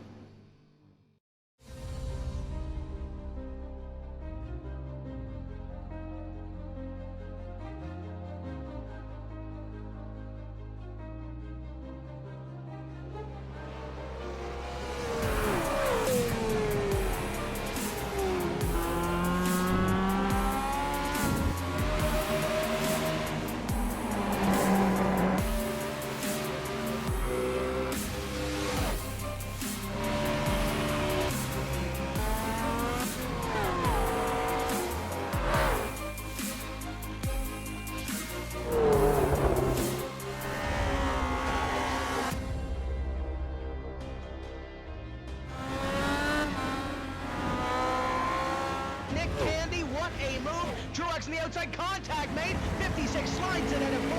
Who's going to be at the stripe? Dead even, give it to Ryan Truex. Truex is your winner over Tandy.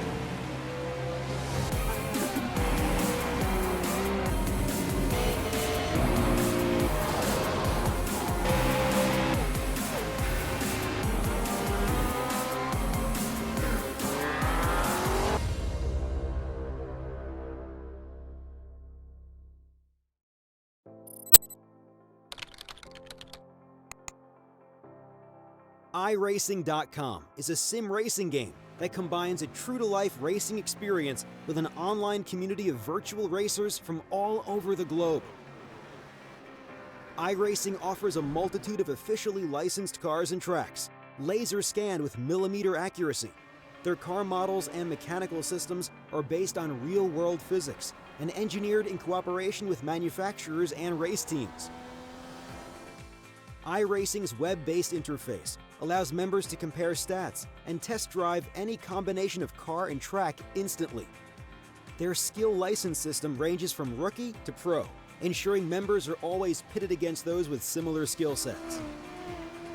Members are able to sign up for a weekly race series, compete in time trials, host a private race with friends, and participate in racing leagues created and run by the community.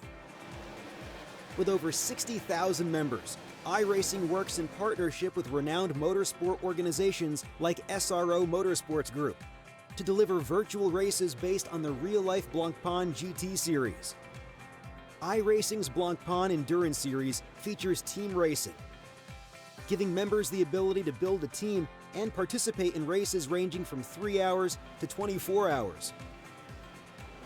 Additional partners include NASCAR, IMSA, V8 Supercars, IndyCar, allowing members to race in their very own 24 hours of Spa, Bathurst 1000, Daytona 500, and many more. iRacing.com, delivering the most authentic racing experience short of getting into a real race car.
Halfway through then the meeting here in the British Sim Racers Touring Car Championship, the Winter Series and the Mazda MX-5s. We're here at Mount Panorama, Bathurst, Australia. 2 brilliant races to start the day, and you can see we've got overcast conditions for the third race. 21 degrees track temperature, 21 degrees ambient temperature. Adam Bath here along with Andrew Woodhouse and Alex Simpson, iRacing World Championship driver once again. And Andrew, I'll bring you in first this time.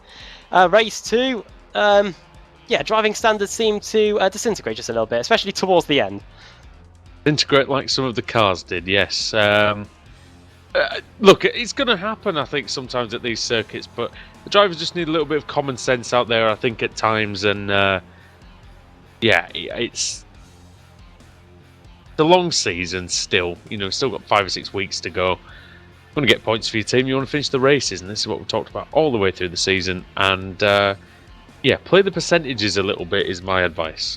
And Alex Simpson, just out of a sheer act of, an act of God, really. Stefan Hug and Alex Smolensky, 2 of the big instigators of the carnage there, starting inside the top 3 for race 3. Yeah, not quite sure how they managed to wangle that, but they have, and yeah, gonna make for some interesting Facebook reading later, I'm sure. Well, Alex Smolensky thought he was Dale Earnhardt Sr. for a second in that other race, but in the end it just turned out to be a senior moment, didn't it? Top 10 quickly, Andrew, before we get going. Stefan Hug takes pole position ahead of Stuart Atkinson, Alex Smolensky in 3rd, John Roberts, 2015 ZAM champion, in 4th, alongside Kip Stevens. We'll be looking to get his championship lead back. Lee Berridge is in 6th, with Laura Bond 7th, Andrew Whitehead 8th, Max Wright in 9th, and Nathan Davis in 10th. Previous race winner, Wojciech Svidovic, starts 21st. Here we go then. 3rd race of the day. The lights are on. Green, green, green. And the green light's on now, and we're away. Smolensky gets away well. Stefan Hug, our pole sitter, gets away well as well. Going into the first corner, Stuart Atkinson should just be able to hold on to his 2nd place. And it's all line astern into the first corner then. Everyone's been able to put a fair bit of distance between each other. Should be a relatively clean first corner. Nathan, no, don't say that! And number 3, Whitehead. Oh dear, problems already. Goes to the commentator straight away there. Bond as well, that was involved in that. Only 2 cars though, not too bad. See how they get on. Look at the sea of Mazda MX-5s going towards turn 2. Got caught out by the recovered. slippery grass there going through the first corner. He only had to put 2 wheels on it, Laura Bond, and she was around straight away. Yeah, let's hope nobody crashes up here. This is the section really where it can really deteriorate. There's an incident at the cutting. But Side by side. Oh, yep, and here we go. And around goes Max Wright. And he's gone. Thank God. Otherwise, yeah, we could have had another trap blockage on our hands there. Yeah, that's quick thinking again by Max Wright. It's a bit like what happened with Baker, Alex. He decided, well, you know, it's better that I quit back to the pits than cause a 20-car crash. And over is a Falatech car. Gareth Hickling, I think it might have been. Just having a look at this replay of what Max McDonald did. is round. And we'll Atkinson's change it gone up. as well. Happened to him? He was 2nd on the grid. Oh, he went off in the S's down the hill. Oh, he did what every driver seems to do and has clipped the inside wall, and yeah, he's gone now. Oh, Hickling was on the outside and just got shoved into the wall. Done a few barrel rolls. And yeah. Wow. That's how to retire. And then the Joe McDonald thing was just avoiding the accident. Got hit by Lotterman, I think. Oh, battle for the lead as well going on right now. Hug v Smolensky. Here we go then. Hug on the inside, Smolensky on the outside. Late on the brakes. Stefan Hug. Smolensky's on the grass. Oh, dear me. Oh, I thought he was going to slide into him then. Or maybe that's just me watching Alex Smolensky all race meeting. First, yeah. Like what Alex said though, that's the old Smolensky, isn't it? Stefan Hug got all sorts of out of control there through the final corner. This could give Smolensky's his chance to take the lead then. Up the inside into the first corner. No, Hug pulls back. He's going for it. Whoa! Side by side, excellent stuff. Now, can they keep it clean up the straight? Because we've seen problems with cars on the straight weaving into each other. Hug staying well to the right here. And here comes a boosted motorsports car. John Roberts. So much speed. Got great overspeed here. He's not going to be able to use it, I don't think. He's going to be boxed in. Might be able to follow Stefan Hoog through, though, if Hoog can make a move. The Swiss driver on the inside. Very late braking by Smolenski. Excellent work. Hoog nearly loses it. Taking the lead. Well, yeah, Hoog nearly lost it again there. His car seems to be very slidey in the opening stages. Nathan Davis at the inside of Roberts as well. That's a good move by Nathan Davis. Really well judged move. Yeah, Alex, that's not the Smolenski, though, that nearly won the Winter Series last year, is it? It's just a different... It's been a different driver ever since, and not particularly in a good way. I think giving him a bit of bum deal there, to be honest. Just being a little bit more aggressive out there than perhaps he has been. But you know, this Winter Series is all about having a bit of fun and you know, trying to put those moves on. But you know, occasionally just making little mistakes out there. True, but he was fantastic in this time in 2016, Adam. Yeah. Yeah. Of course, we're running in the Kia in that Winter Series as well. True. Nathan Davis, the man on the move, as who was that brushing the wall? That was Lee Berridge going through the exit for cutting. Oh! Big crash for Roberts. What happened there? Dear me. Have a look. Did he get any help, John Roberts? Did he just lose the car? Oh, he just lost the rear under braking. Wow. The car lifted over the crest and just spat John Roberts out into the wall. Took a poor line through that. To be fair, it was on the outside. That might be why, though. It's a bit like the crest at Monaco, isn't it, before the chicane? And here comes Kip Stevens. See if he can get through on Lee Berridge. We were on board there with John Roberts. Went down one too many gears, guys. Okay. Yeah, and the car just instantly just turned on him. That makes sense, mate. Oh, quarter panel! Here we go. Into the wall. Wojciech Savidovic into the fence, and he took an Automek car with him. I didn't see who the Automek car was. Lorne Murray, I think. See what happened then. Yeah, it was Lorne Murray. Yeah, going through the chicane. Jekyll and Hyde for Wojciech Savidovic in this meeting. And that, I'll be honest, that's all. That looks like it's all on the former champion. You can see the reigning champion. He begins the quarter panel and then tries as quick as he can to get past before it takes him out, and obviously wasn't quick enough and had to pay the price for his crime there. Here comes Stefan. Do the time. Yes, here comes Stefan Hoog. Right behind Smolenski. Blake Hood and Richard Gore as well, having a little battle. But Richard's going to get the pass done, up and into 9th place. Have a look, Gore. Yeah, it goes in a little battle with Katz and Blake Hood. Katz is having a go on McCarron. Oh, driving by McCarron through the cut-in. Through McPhillamy Park now. Kepelevsky, a man on the move as well. 4th place in race 2. Currently 6th in race 3. Trying to get past Kip Stevens and Lee Berridge. He was 18th on the grid, mate, as well. So good performance by Stellion. That's really looking. Davis right up behind Hoog as well. Hoog at some point's going to put a move, I think, on Smolenski. Just sizing it up at the minute.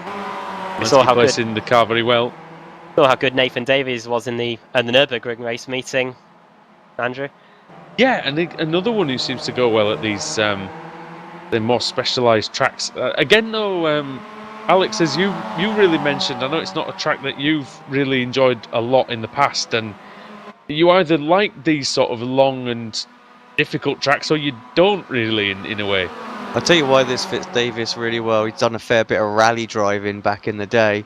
And recently as well. So again, that goes with my comment from earlier on today. Makes sense. That's what Smolenski wishes he was able to do earlier on, wasn't it, on the grass? Yeah, exactly. And he's in trouble now from Hoog, though. Hoog, many times a winner in the BSR TC. Gonna have a look, is he into Murray's Bend? Davies behind.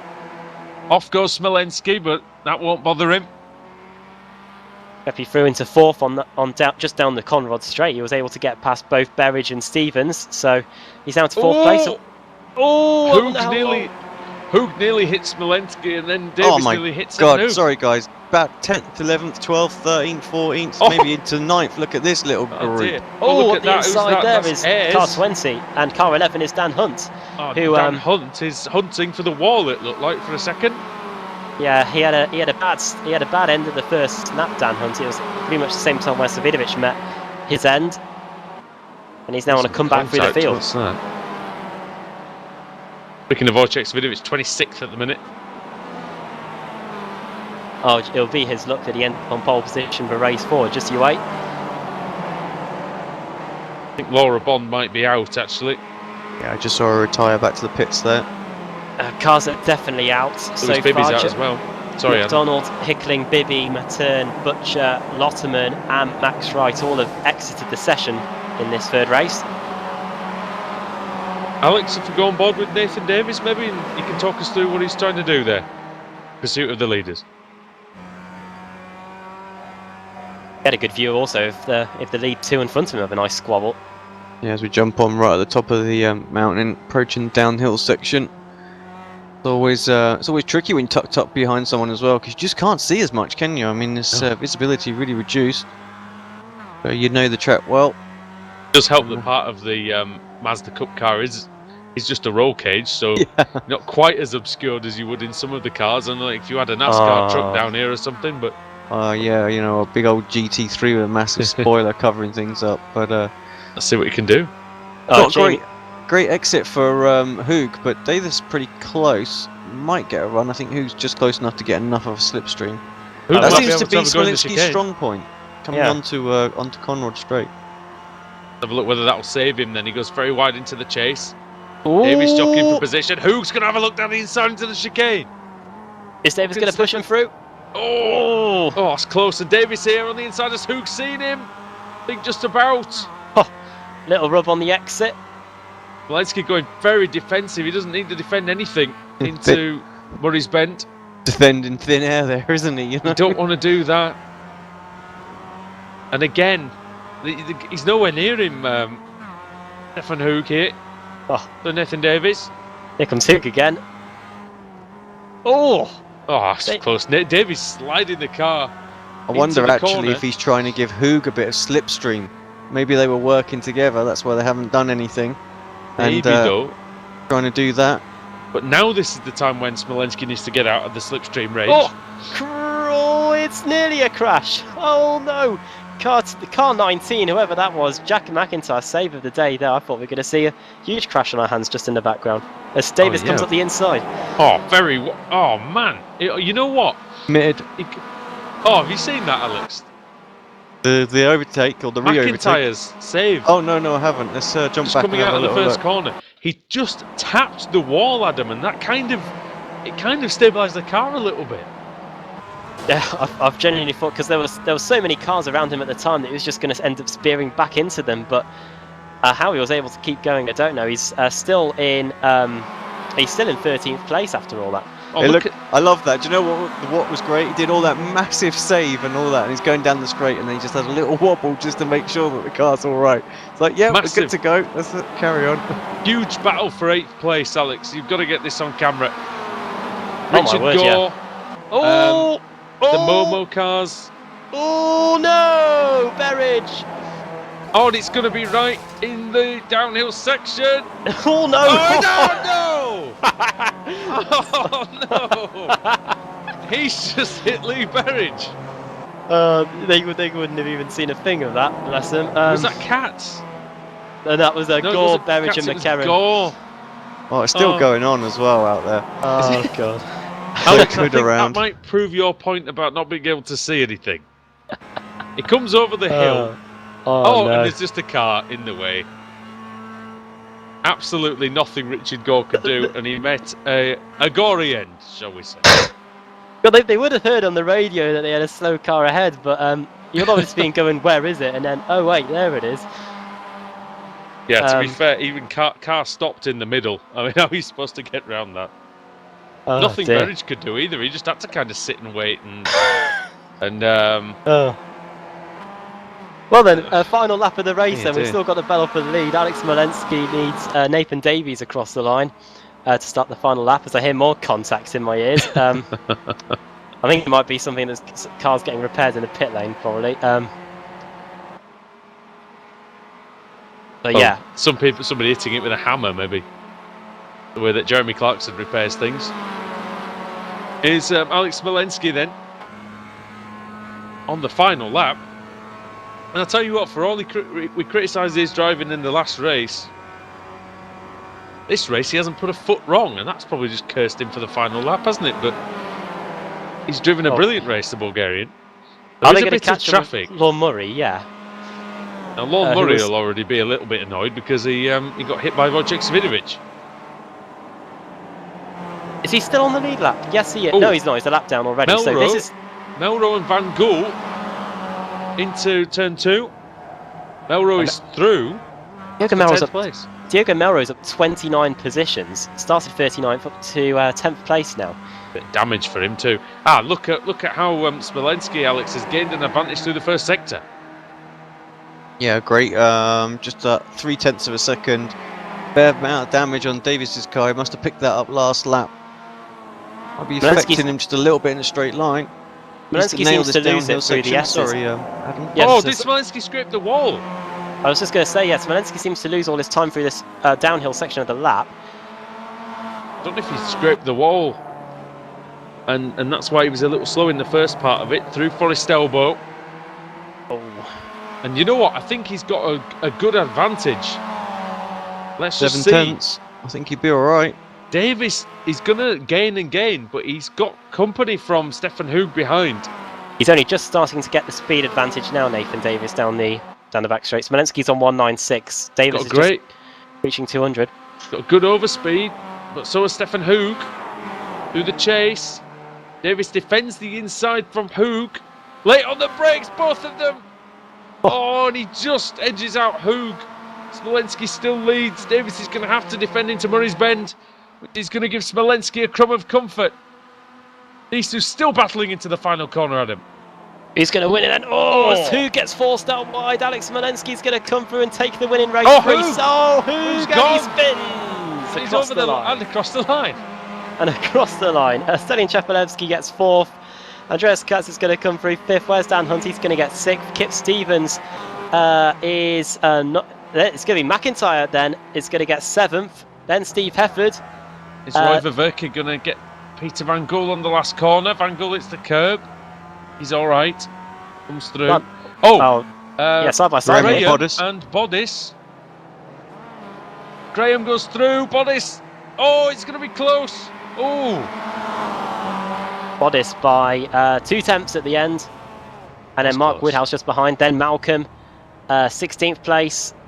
We lost Simon Roden on that lap. He was 17th at the start of it. Andy Shields just come through and taken that position. We don't have too many cars left on the track, to be fair. Andrew Whitehead having had a collision. He's going to be the last man finishing on the lead lap, but that's valuable points for Boosted Motorsport. He's just going to be limping home. Lorne Murray as well is there, so is Murray ahead of? I'm sure. Yeah, he's got to do a whole extra lap. Murray's behind Whitehead, so Whitehead's coming through. He's just coming down the mountain now past Brock Skyline. Yeah, so Murray might be able to get a position here if he continues to go this quick, because it definitely looks like Whitehead's limping home. Let's have a look at Lorne Murray then. You know what? He's catching. This could be quite fun. Have a look and go on board with. We go on board with Murray and see if we can see the Boosted Motorsport car getting closer and closer. We can. Whitehead's going to get a move on here. Reverse grid up for grabs here. This position could be crucial. He might have just realised, Is he down on power, Whitehead? Has he got damage? It looks like he has. I think he's. Where's the blooming camera option here? Is he having to crab at all? No, it looks like the car's tracking straight. Got no power, has he? I bet he's been in for repairs, And through goes Murray. So we've got a position change here. 2 minutes after the leaders have finished. Whitehead's got nothing. He's got no grip. He was reaching 190 there. These Mazdas are capable of about 205. Yeah, and Lorne Murray's going to be happy with getting an extra place on the line. Tell you what, if it's 24th, the reverse grid, then Andrew's not going to be very happy with that. Just looking at the cars we've got in the pits here. Simon Roden, Stuart Atkinson, Berridge, Robinson, Gore, Rizzo, McCarron, Bond, Ayres, Blake Hood, Baker, Roberts, Evans, Lotterman, Butcher, McDonald, Bright, Bibby, Matern, Hickling. The 41 that started, we only had 22 finishers? 22 on the lead lap, and then 4 that were 1 lap down as well. So yeah, big attrition rate there. And well, I'm going to take you through the final results then, as everybody seems to have finished. So Alex Smolenski takes the win. Great performance by him. Good redemption for him as well. Nathan Davis, second place, ahead of Stefan Hug. Those three had a great battle all race long. Stelian Chepelevsky in fourth, with Andreas Katz in fifth and Daniel Hunt in sixth. Seventh for Jack McIntyre, and 8th for Steve Hefford. Kip Stevens in 9th with Diogo Melro in 10th, Peter Van Gool 11th, Roy Ververke 12th, 13th Tristan Bodis, 14th Robert Graham, Mark Woodhouse in 15th, Scott Malcolm in 16th, Andy Shields 17th, 18th Steve Richardson, 19th Wojciech Svidovic, 20th Simon Roden, 21st Lon Murray, 22nd Andrew Whitehead, 23rd Richard Gore. He was 1 lap down, 24th Lee Berridge, 25th Colin Robinson, 26th Stuart Atkinson, then Nick McCarron 27th, 28th Ashley Blake Hood, 29th Cesare Rizzo, 30th Jamie Ayres, Laura Bond in 31st, John Roberts 32nd, Dave Baker 33rd, and 34th Craig McLeod Evans, 35th Lewis Bibby, 36th Rory Butcher, 37th Jackie Lotterman, Thorsten Matern in 38th, and then Max Wright 39th, Joe McDonald 40th, and we lost Gareth Hickling in spectacular fashion, Adam. Oh, yeah. Yeah, we did. Yeah, definitely. Yeah, and he's going to be finishing in 41st, 6 laps down then. Alex, reverse grid time. Yeah, let's see who's going to get it this time. We're going to have a full. Even a full wouldn't even be very high, actually. No? Yeah, Right. full would be 26. So for the final time tonight then, let's spin that wheel. Where we end up.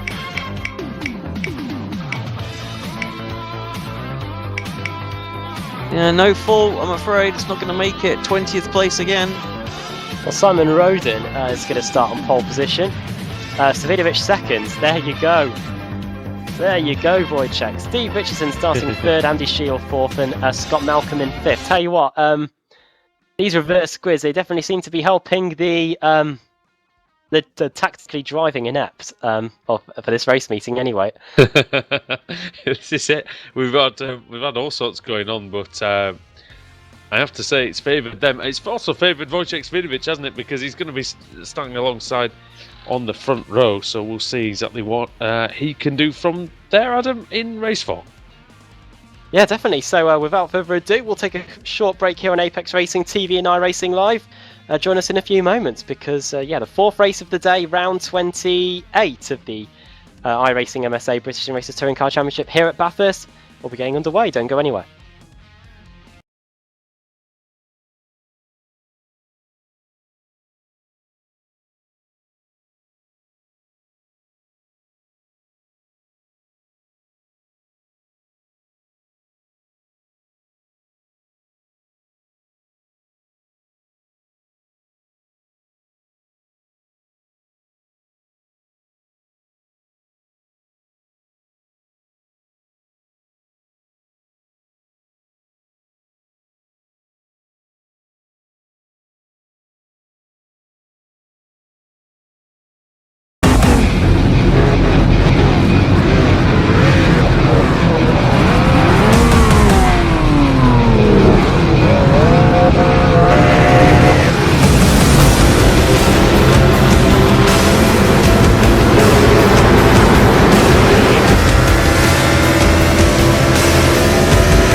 Simulated racing can be awesome, but it can also be kind of a free-for-all.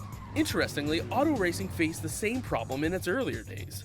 Whether it was on the back roads, the beaches, or the city streets, the racing was fun. But there was always a certain level of chaos and danger, until some folks came along and put some order to all of this. Stuff like official racetracks, regulations about weight and equipment, and enforcement of standards. That's what gave us high-speed excitement, fast-paced action, and photo finishes. That's when racing became racing. The guys over at iRacing.com have made the same transformation in the world of sim racing. Sure, they've got the most accurate tracks and realistic cars out there, but that's just the start.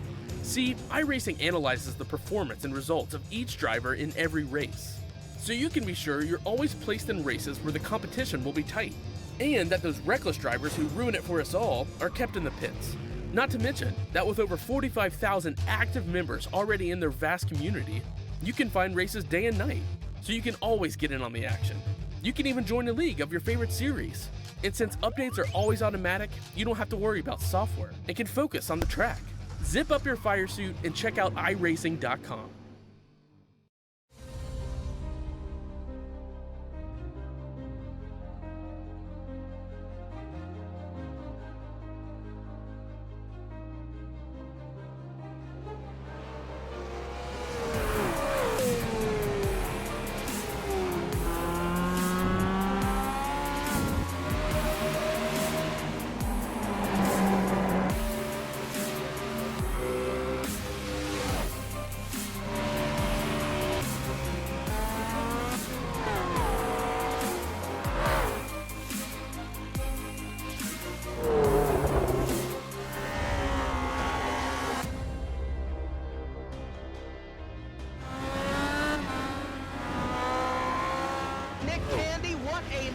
Truex in the outside, contact made. 56 slides it into 4. Who's going to be at the stripe?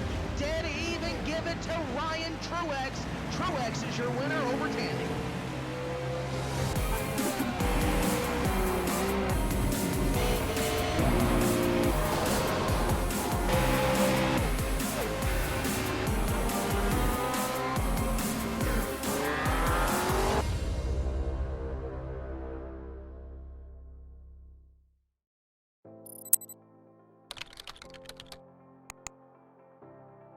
iRacing.com is a sim racing game that combines a true-to-life racing experience with an online community of virtual racers from all over the globe. iRacing offers a multitude of officially licensed cars and tracks, laser scanned with millimeter accuracy. Their car models and mechanical systems are based on real-world physics and engineered in cooperation with manufacturers and race teams. iRacing's web-based interface allows members to compare stats and test drive any combination of car and track instantly. Their skill license system ranges from rookie to pro, ensuring members are always pitted against those with similar skill sets. Members are able to sign up for a weekly race series, compete in time trials, host a private race with friends, and participate in racing leagues created and run by the community. With over 60,000 members, iRacing works in partnership with renowned motorsport organizations like SRO Motorsports Group to deliver virtual races based on the real-life Blancpain GT series. iRacing's Blancpain Endurance Series features team racing, giving members the ability to build a team and participate in races ranging from 3 hours to 24 hours. Additional partners include NASCAR, IMSA, V8 Supercars, IndyCar, allowing members to race in their very own 24 hours of Spa, Bathurst 1000, Daytona 500, and many more. iRacing.com, delivering the most authentic racing experience short of getting into a real race car.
It's the final race of the day then in the Apex on Apex Racing TV here in the British Sim Racers Touring Car Championship, the Winter Series at the Mount Panorama Circuit in Bathurst. Welcome back everybody. As I'm back here with Andrew Woodhousen, iRacing World Championship driver Alex Simpson, and yeah, we can't wait to go. Just under 20 seconds while we head down to the grid. Alex, I'll bring you in first this time. Good 3 races, and we still haven't had the full reverse grid yet. We've only got what, 21 cars was it reversed for the final race of the day? Yeah. So no full, but still the racing's been great. We had a couple of accidents in that last one, but race 4 always the one where the elbows come out. So yeah, let's keep an eye out for it. And Andrew Wojciech, he couldn't have asked for a better reverse grid again. It worked for him in race 2 where he started 5th. This time he's going to be starting, I think starting 2nd as Lorne Murray hits the wall. Yeah, like I said earlier on, Jekyll and Hyde performance a bit for Wojciech, but he has taken a victory. He'll be looking for a second one, and he starts from the front row with Simon Roden on pole position. Steve Richardson is in 3rd, with Andy Shield in 4th, 5th Scott Malcolm, 6th Mark Woodhouse. Then it's Robert Graham, Tristan Bodis, Roy Verveke, and Peter Van Gool rounding out the top 10. Diogo Melroy is 11th, with Kip Stevens just behind him. Steve Hefford in 13th, 14th Jack McIntyre, 15th Dan Hunt, 16th Andreas Katz, 17th Stelin Chepelevsky, and 18th Stefan Hoog. 19th is Nathan Davis, with Alex Malinsky in 20th. 21st Lorne Murray, 22nd Andrew Whitehead, 23rd Richard Gore, 24th Lee Berridge, 25th Colin Robinson, 26th Stuart Atkinson, 27th Nick McCarran. Then it's Rizzo, Ayres, Bond, Roberts, Baker, Butcher, Lotterman, Matten, Wright, McDonald, and at the back is Gareth Hickling. Simon Roden starting on pole, Alex. So here we go then, the lights are on, final race of the day. Green, green, green. And we're away.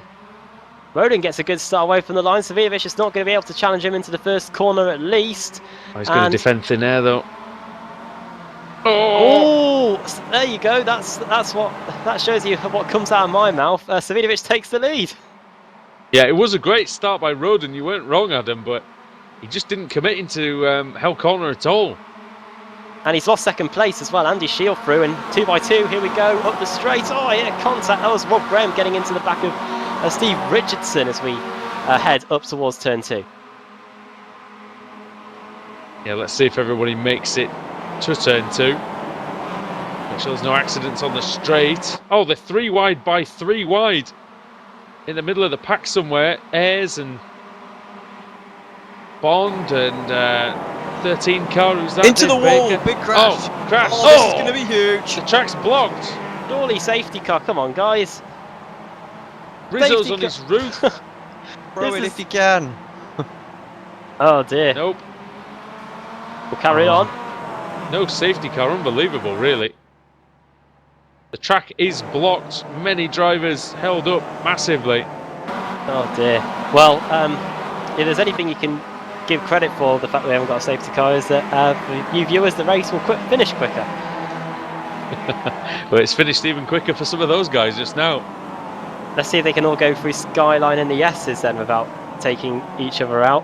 In fact, I think there's so little of them left. Lee Berridge is the last car through the S's there's a in big 24. bottleneck at the not the elbow, the downhill section. I forgot what it's called. The Dipper. There we go. That's it, the Dipper. There's all sorts of. Have you seen this train? Big They're all forming train. behind Roden, aren't they? Yeah. Oh wow! Look at it. Looks like it's fantastic. Looks like Graham's going to get past Roden, I think, and Bodis should follow him through. Stevens under pressure from Hunt as well. That's for. It's for. I'm not sure what position that is actually. About 12th, is it?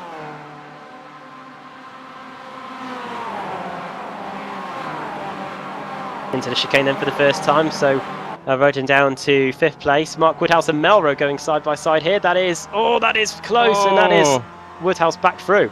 No, Melro back through, I should say. Melro back through on Woodhouse, and there's Verveke on the outside, Belgian. Oh, and look at that, just in front of Smolensky. Then is that? Oh, Stefan Hoog's just hit. I think he might have just hit Andreas Katz slightly. Oh, off goes kicking off here. Malinsky as well got shoved to the inside. On the grass. Berridge is on the inside. It could be 4 wide into Hell Corner. And Berridge smartly decides not to do that. Oh, here we go. Here comes Chepelevsky. Kicking off on the exit of the Hell Corner. That? Oh, it's Van Gool, isn't it? Van Gool, Hunt, Van Gool on the inside. Woodhouse. 3 wide. Oh, who's that trying the middle? Kip Stevens. 26, yeah, that is Kip Stevens. Getting some side draft. There's no draft out there for Woodhouse. He's coming out high and dry. He's late on the brakes though. Not as late as Stevens. Oh, look at this, just flooding past now. Hoog and Katz, and here comes Nathan Davies with the green helmet. Crazy thing is that this train is pretty much from 6th place on back. Yeah, massively long train here. It's headed by Scott Malcolm, who's under a lot of pressure from Steve Richardson. Oh, through the left hand. Richardson looking menacing over the top of the hill. Right, so close. It's almost like watching a super speedway NASCAR race here, but on one of the most challenging tracks in the world. That's Van Gool! Oh, that's Davis turned. Bang! And it's another track blockage, folks. Oh, we've had 2, and that's... Oh, that looks like Hoog is gone as well. Oh. Van Gool's back in the pits. 2 track blockages. Oh, on his roof is Hefford. And he's gone back to the pits. It wasn't. There's an Apex car on his roof. Who was it? Davis. Yeah, he got turned around as soon as the contact began. And there you go. That's the train condensed somewhat. Derailed.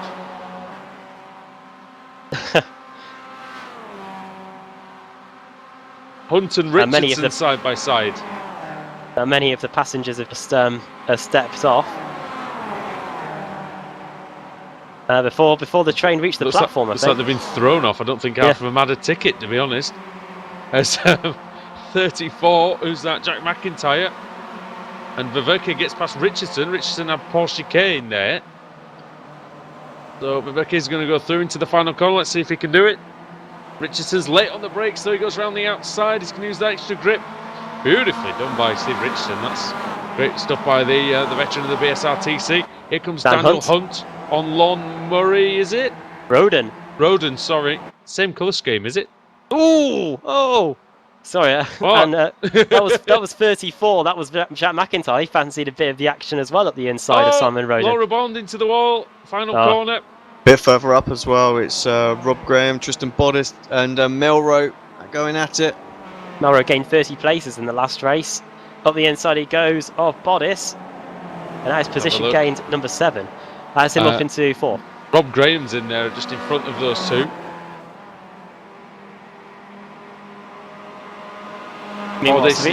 Sorry, go on. I was just going to say, Savinovic is a 4-second lead at the front over Andy Shield. Andy Shield going well. It's good to see him at the front. He's not really had a lot of luck in terms of his grid position so far. Oh, very close. Oh, look at this. 25th place. Joe McDonald and Gareth Hickling in there as well. Thorsten Matten. Great little battle. Oh, so close. Hickling just brushing wheel arches with McDonald. They're trying to get past Matten, yep. Hickling had that huge incident in race 3, of course.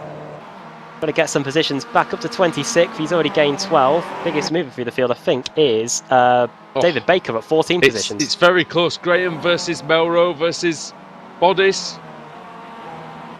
Into Forest Elbow. And Melrose got a great opportunity now to try and get past Rob Graham. Got a good exit there of Forest Elbow down the corner rod straight towards the chase. See then, he's going to use the slipstream. He's going to pull out the slipstream of the Automech car.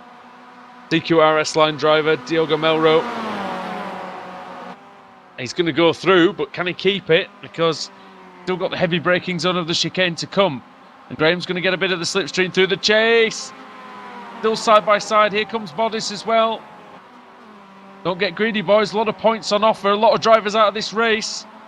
Graham's got a good exit. Might be able to have a go into Murray's Bend, Adam. Needs to try and get a good run here. We saw that two of the drivers were able to get a good cut back on the exit if they time it right. But Diogo Melrose holding his own hit. And Melrose now into the podium positions. Where's Daniel Hunt appeared from in the last 3 or 4 corners? All Stevens v. Katz. As well. Yeah, exactly the battle I was looking at. Adam. Yeah. Katz was actually having a go at Smolenski just a second ago, but really got a poor run. Now Katz looks like he's The pressure from Stevens. Don't know if he's got that little bit of damage on the front. I wonder if it's just slowing the car up a bit. It seems to be dropping back for Cats. Hunt side by side with... Yeah, sorry. Sorry, I'm reading your minds. The telepathy, new to Apex Racing TV for 2017. We're always trying to innovate. We'll see what Modest can do about Dan Hunt then. Probably not a lot, in fairness, because Daniel Hunt's been very quick in this meeting. The opening race, race 1. It's amazing, isn't it? We've had those 2 track blockages, Alex, but really it's all settled down quite a lot since then. Yeah, it sort of thinned it out enough, didn't it? So that there's lots of separate little battles rather than massive train. Lotterman and Baker side by side through the cutting. That can't continue because there's only really one line through there. Oh, Smolenski and Roden have changed positions. It's all bunching up here through McPhillamy Park. It's where it gets pretty dangerous, isn't it? Because it's when it condenses towards the top of this hill that we see incidents. Stevens saw that one coming. It was very early on the brakes, but good driving. Smolenski, a man on a mission here, trying to get past Ververke into the Forest Elbow section of the course. Changing down a gear. Ververke's going to go a bit too deep, possibly. No, he still makes the corner. Belgium versus Bulgaria then. Let's see what can happen here. Ververke's getting a good slipstream off his teammate Scott Malcolm.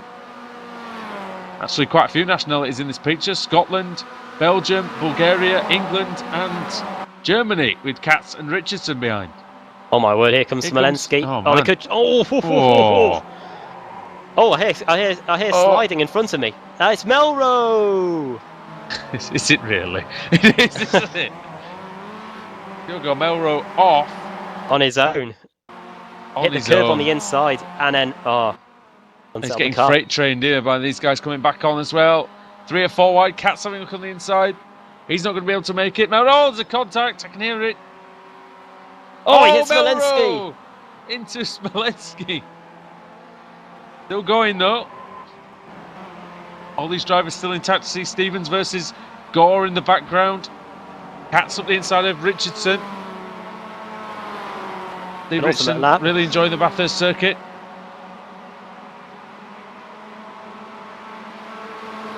Graham just got past Bodis, but that battle looks like it settles down a bit now. Yeah. Side by side between Richardson and Stevens, though, with Gore keeping a watchful eye on these guys. Who's that? Car 29 just behind him. That's Lee Berridge as well. Gore up the inside there of car 55. That is Richardson. That's Richardson. Melrose having a big look on Smolenski. Yeah, Katz very close to Graham. Malcolm. Bodis and Graham are side by side now. Around the outside there. And McPhillamy Park. Graham back up the inside. Good battle this. Between Graham and Bodis. And who's this? Who's that? McIntyre? McIntyre, yeah, he's up the inside through the S's. Oh! Tell you what, Jack McIntyre was on pole position for race 1. Back in the box. Speaking, fastest man out there around this Bathurst circuit. And look how he's just eating up the ground. Eating up the cars in front. Don't know who it was. I heard something scraping the wall. McIntyre surely is going to get past Malcolm here on the straight, you would think. If not, he might do it under braking into this chicane. Very, very quick out there. Jack McIntyre. 199, 200 kilometers per hour. Rob Graham hasn't even hit 200 yet, and yeah, Rob and Jack McIntyre up the inside line, then up the inside into the chase. Is Graham going to throw it back up? Go on, you might as well. Oh, he is. Gives him the space. Side. Good driving. He's round the outside. Might be able to stick it alongside into Murray's. Melrose v Smolenski as well. You can expect fireworks there. Graham just going to have a lunge. Oh no, he doesn't. Part of me, Alex, there applauds the sensible driving, but part of me is a little disappointed. Yeah, exactly. Let's have at it. It's we've got one more lap to go. You know, penultimate lap, have it. What's going on, Adam? Smolenski forced out wide by Melrose. That's going to allow Roy Verke up the inside. Scott Malcolm, we appear to have lost on that lap. He's dropping down the order, just trying to find him on the screen. But up the inside goes Verke on Melrose. Melrose wide. Smolenski's going to get past Verke again. Changing positions once more. Scott Malcolm basically did what Diogo Melrose did a few laps ago. Here comes Smolenski. Now stay on the grey stuff, will you, this time? Not the grass, hopefully. Melrose inching towards him. No doubt Melrose going to be late on the brakes into turn 2. Both late on the brakes, don't. Oh, he's hit the curb! Oh! Good save. Mud-coloured car there of Alex Smolenski. Oh, and he just gives him a whack and says, go on, go faster. Get after him, son. Diogo. Oh, Smolenski's in the wall! Oh, I think he might have just rubbed the wall there. You right there, Woody? There we go. Round the outside goes Melrose. That's a brilliant move. It is a brilliant move. You don't see... Tell you what, Alex, you don't see many moves done there. No, not at all. That little mistake just killed his momentum, didn't it, Smolenski there? So, Melrose took full advantage of it. Just need to hold on to it again now. He almost lost it on the bumps, Alex, as well through there. If you hit the curbs wrong, you can break the suspension. Done that before. Oh, we've lost David Baker and Jackie Lotterman. I wouldn't be surprised. I think they're both disqualified as well, so something must have happened to those two. Well, the stewards will be finding them, no doubt, later on. Comes Wodge, though. Yeah, he's already at the chicane. And I'll tell you what, he's had 2 terrible races, Wojciech Svidovic. But he's also had 2 fantastic ones. Completely dominating here, Adam, and he's about to take race 4. Yeah, I'll tell you what happened between Baker and Lotterman after when we run you through the finishing order. Through the final turn then, 2 wins out of 4 for the reigning BSR TC champion. Wojciech Svidovic wins again at the Mount Panorama circuit. Melrose v Smolenski still going on, by the way. Second for Andy Shield. Into the final chicane, it's Melrose still having the lead, but Smolenski's not going to give up to the final corner. You know he's not going to give up to the final corner. Dolly's going to have a go into Murray's. Let's see then.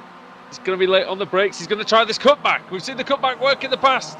Oh, it was brilliant on the brakes. It was a good effort. Melrose there winning through. Oh, and very close there between Verke, Stevens and Gore. Is there some afters going on here? I think there might be. Smolenski. Oh dear, there you go. There. Well, what happened between Baker and Lotterman was very unfortunate, really. The two just made the slightest of touches, and that was enough for them to both get disqualified. It was at the cutting, so. Oh, was it maybe a 4X there? Yeah, it was nothing. There was no like major contact. None of them went into the wall or anything, but it was just enough for them both to get disqualified on the spot. Look, was it maybe a 2X for contact? A bit of netcode there, possibly. Oh no, well, it was a hit, but really that's a bit harsh. It's a little bit harsh. Okay, then running through the finishing order then for round 28 of the iRacing MSA British Sim Racers Winter Series at the Mount Panorama circuit in Bathurst. Wojciech Svidovic takes the second win of the evening for him, reigning BSR TC champion, winning by 7.6 seconds over Andy Shield. Daniel Hunt in third, completing a strong meeting for him. Jack McIntyre in fourth, fifth Robert Graham, with Tristan Bodis in sixth. Diogo Melrose seventh, with Alex Smolenski in 8th, Andreas Katz 9th, Roy Verke 10th, 11th Kip Stevens, 12th Richard Gore, Steve Richardson in 13th, a good meeting for him actually this time around Bathurst, Lee Berridge in 14th, 15th Lord Murray, 16th Stefan Hoog, 17th Scott Malcolm with John Roberts in 18th, Max Wright 19th and Simon Roden in 20th, 21st Joe McDonald, 22nd Stelian Chepulevsky, Thorsten Matern in 23rd, Laura Bond in 24th, Nick McCarron 25th, Gareth Hicklin 26th, Mark Woodhouse 27th, Dave Baker 28th, Jackie Lotterman 29th. They'll be the point scorers, potentially. And then Peter Van Gool 30th, Nathan Davies 31st, Rory Butcher 32nd, Jamie Ayres in 33rd, Steve Hefford was 34th, Stuart Atkinson 35th. A thoroughly miserable meeting for him. Cesare Rizzo ended up on his roof. Andrew Whitehead, not too sure what happened to him. And Colin Robinson was out on the first lap. Thank you very much, Andrew. And Alex, 4 races. I think if we had to call it anything, that'd probably just be a typical BSR meeting. Yeah, pretty much. It's what we I think it's what we expected at the start of the night, and yeah, I mean we had some fantastic racing out there. We had some incidents and things like that, and probably should have seen a yellow in that final one with the at the start there with the track blockage, but another good meeting. What if you had to pick out a driver of the race, driver of the race meeting, I should say? Does anyone stand out in your mind? Swings in roundabouts for me. I think Wojciech did very, very well. Even though he had that accident on the first one, still got a couple of wins. Dan Hunt also very, very strong. Probably Jack was probably the standout one for me. I haven't seen him race like that, and he's been very quick all night. So yeah, he's probably my driver of the day. Andrew, same for yourself? Yeah, he did very well. Did Jack McIntyre? I'd probably say that. I mean, Kip Stevens had a very strong meeting again, didn't he? He finished 4. Am I right that he finished all 4 races? So I'll have to double check, but yeah, can't really argue with that. He had a very, very good go at it. Svidovic 2 wins, but 2, one big mistake and then 1 crash. So yeah, I don't know. I think you have to give it to Svidovic for 2 wins, but. Bit of a messy way to get there, I think. Well, we'll leave it on that. Next week, the BSR Winter Series heads to Brands Hatch GP, which will be a bit of a relief for some of these drivers, I think, because it's definitely not going to be as tight and hotly contested as Bathurst. A reminder of all the stuff that's coming up on Apex Racing TV, by the way. Saturday, we may have lost the Road Pro Series because the season is finished, but we've still got plenty of action on Saturday, beginning with the European V8 Supercar Championship, which heads to Sebring for their second race meeting of the season. Alex and Andrew will be there for that one. I'll be off with Dave Christie for the BSR Kia Cup Series, which heads to Interlagos. Brilliant track for Kia Racing there. And then, as always, Super Sunday, IMSA 4:45, the MX5 Cup Series 8 o'clock, and the Club 73 Touring Car Championship from 8:30.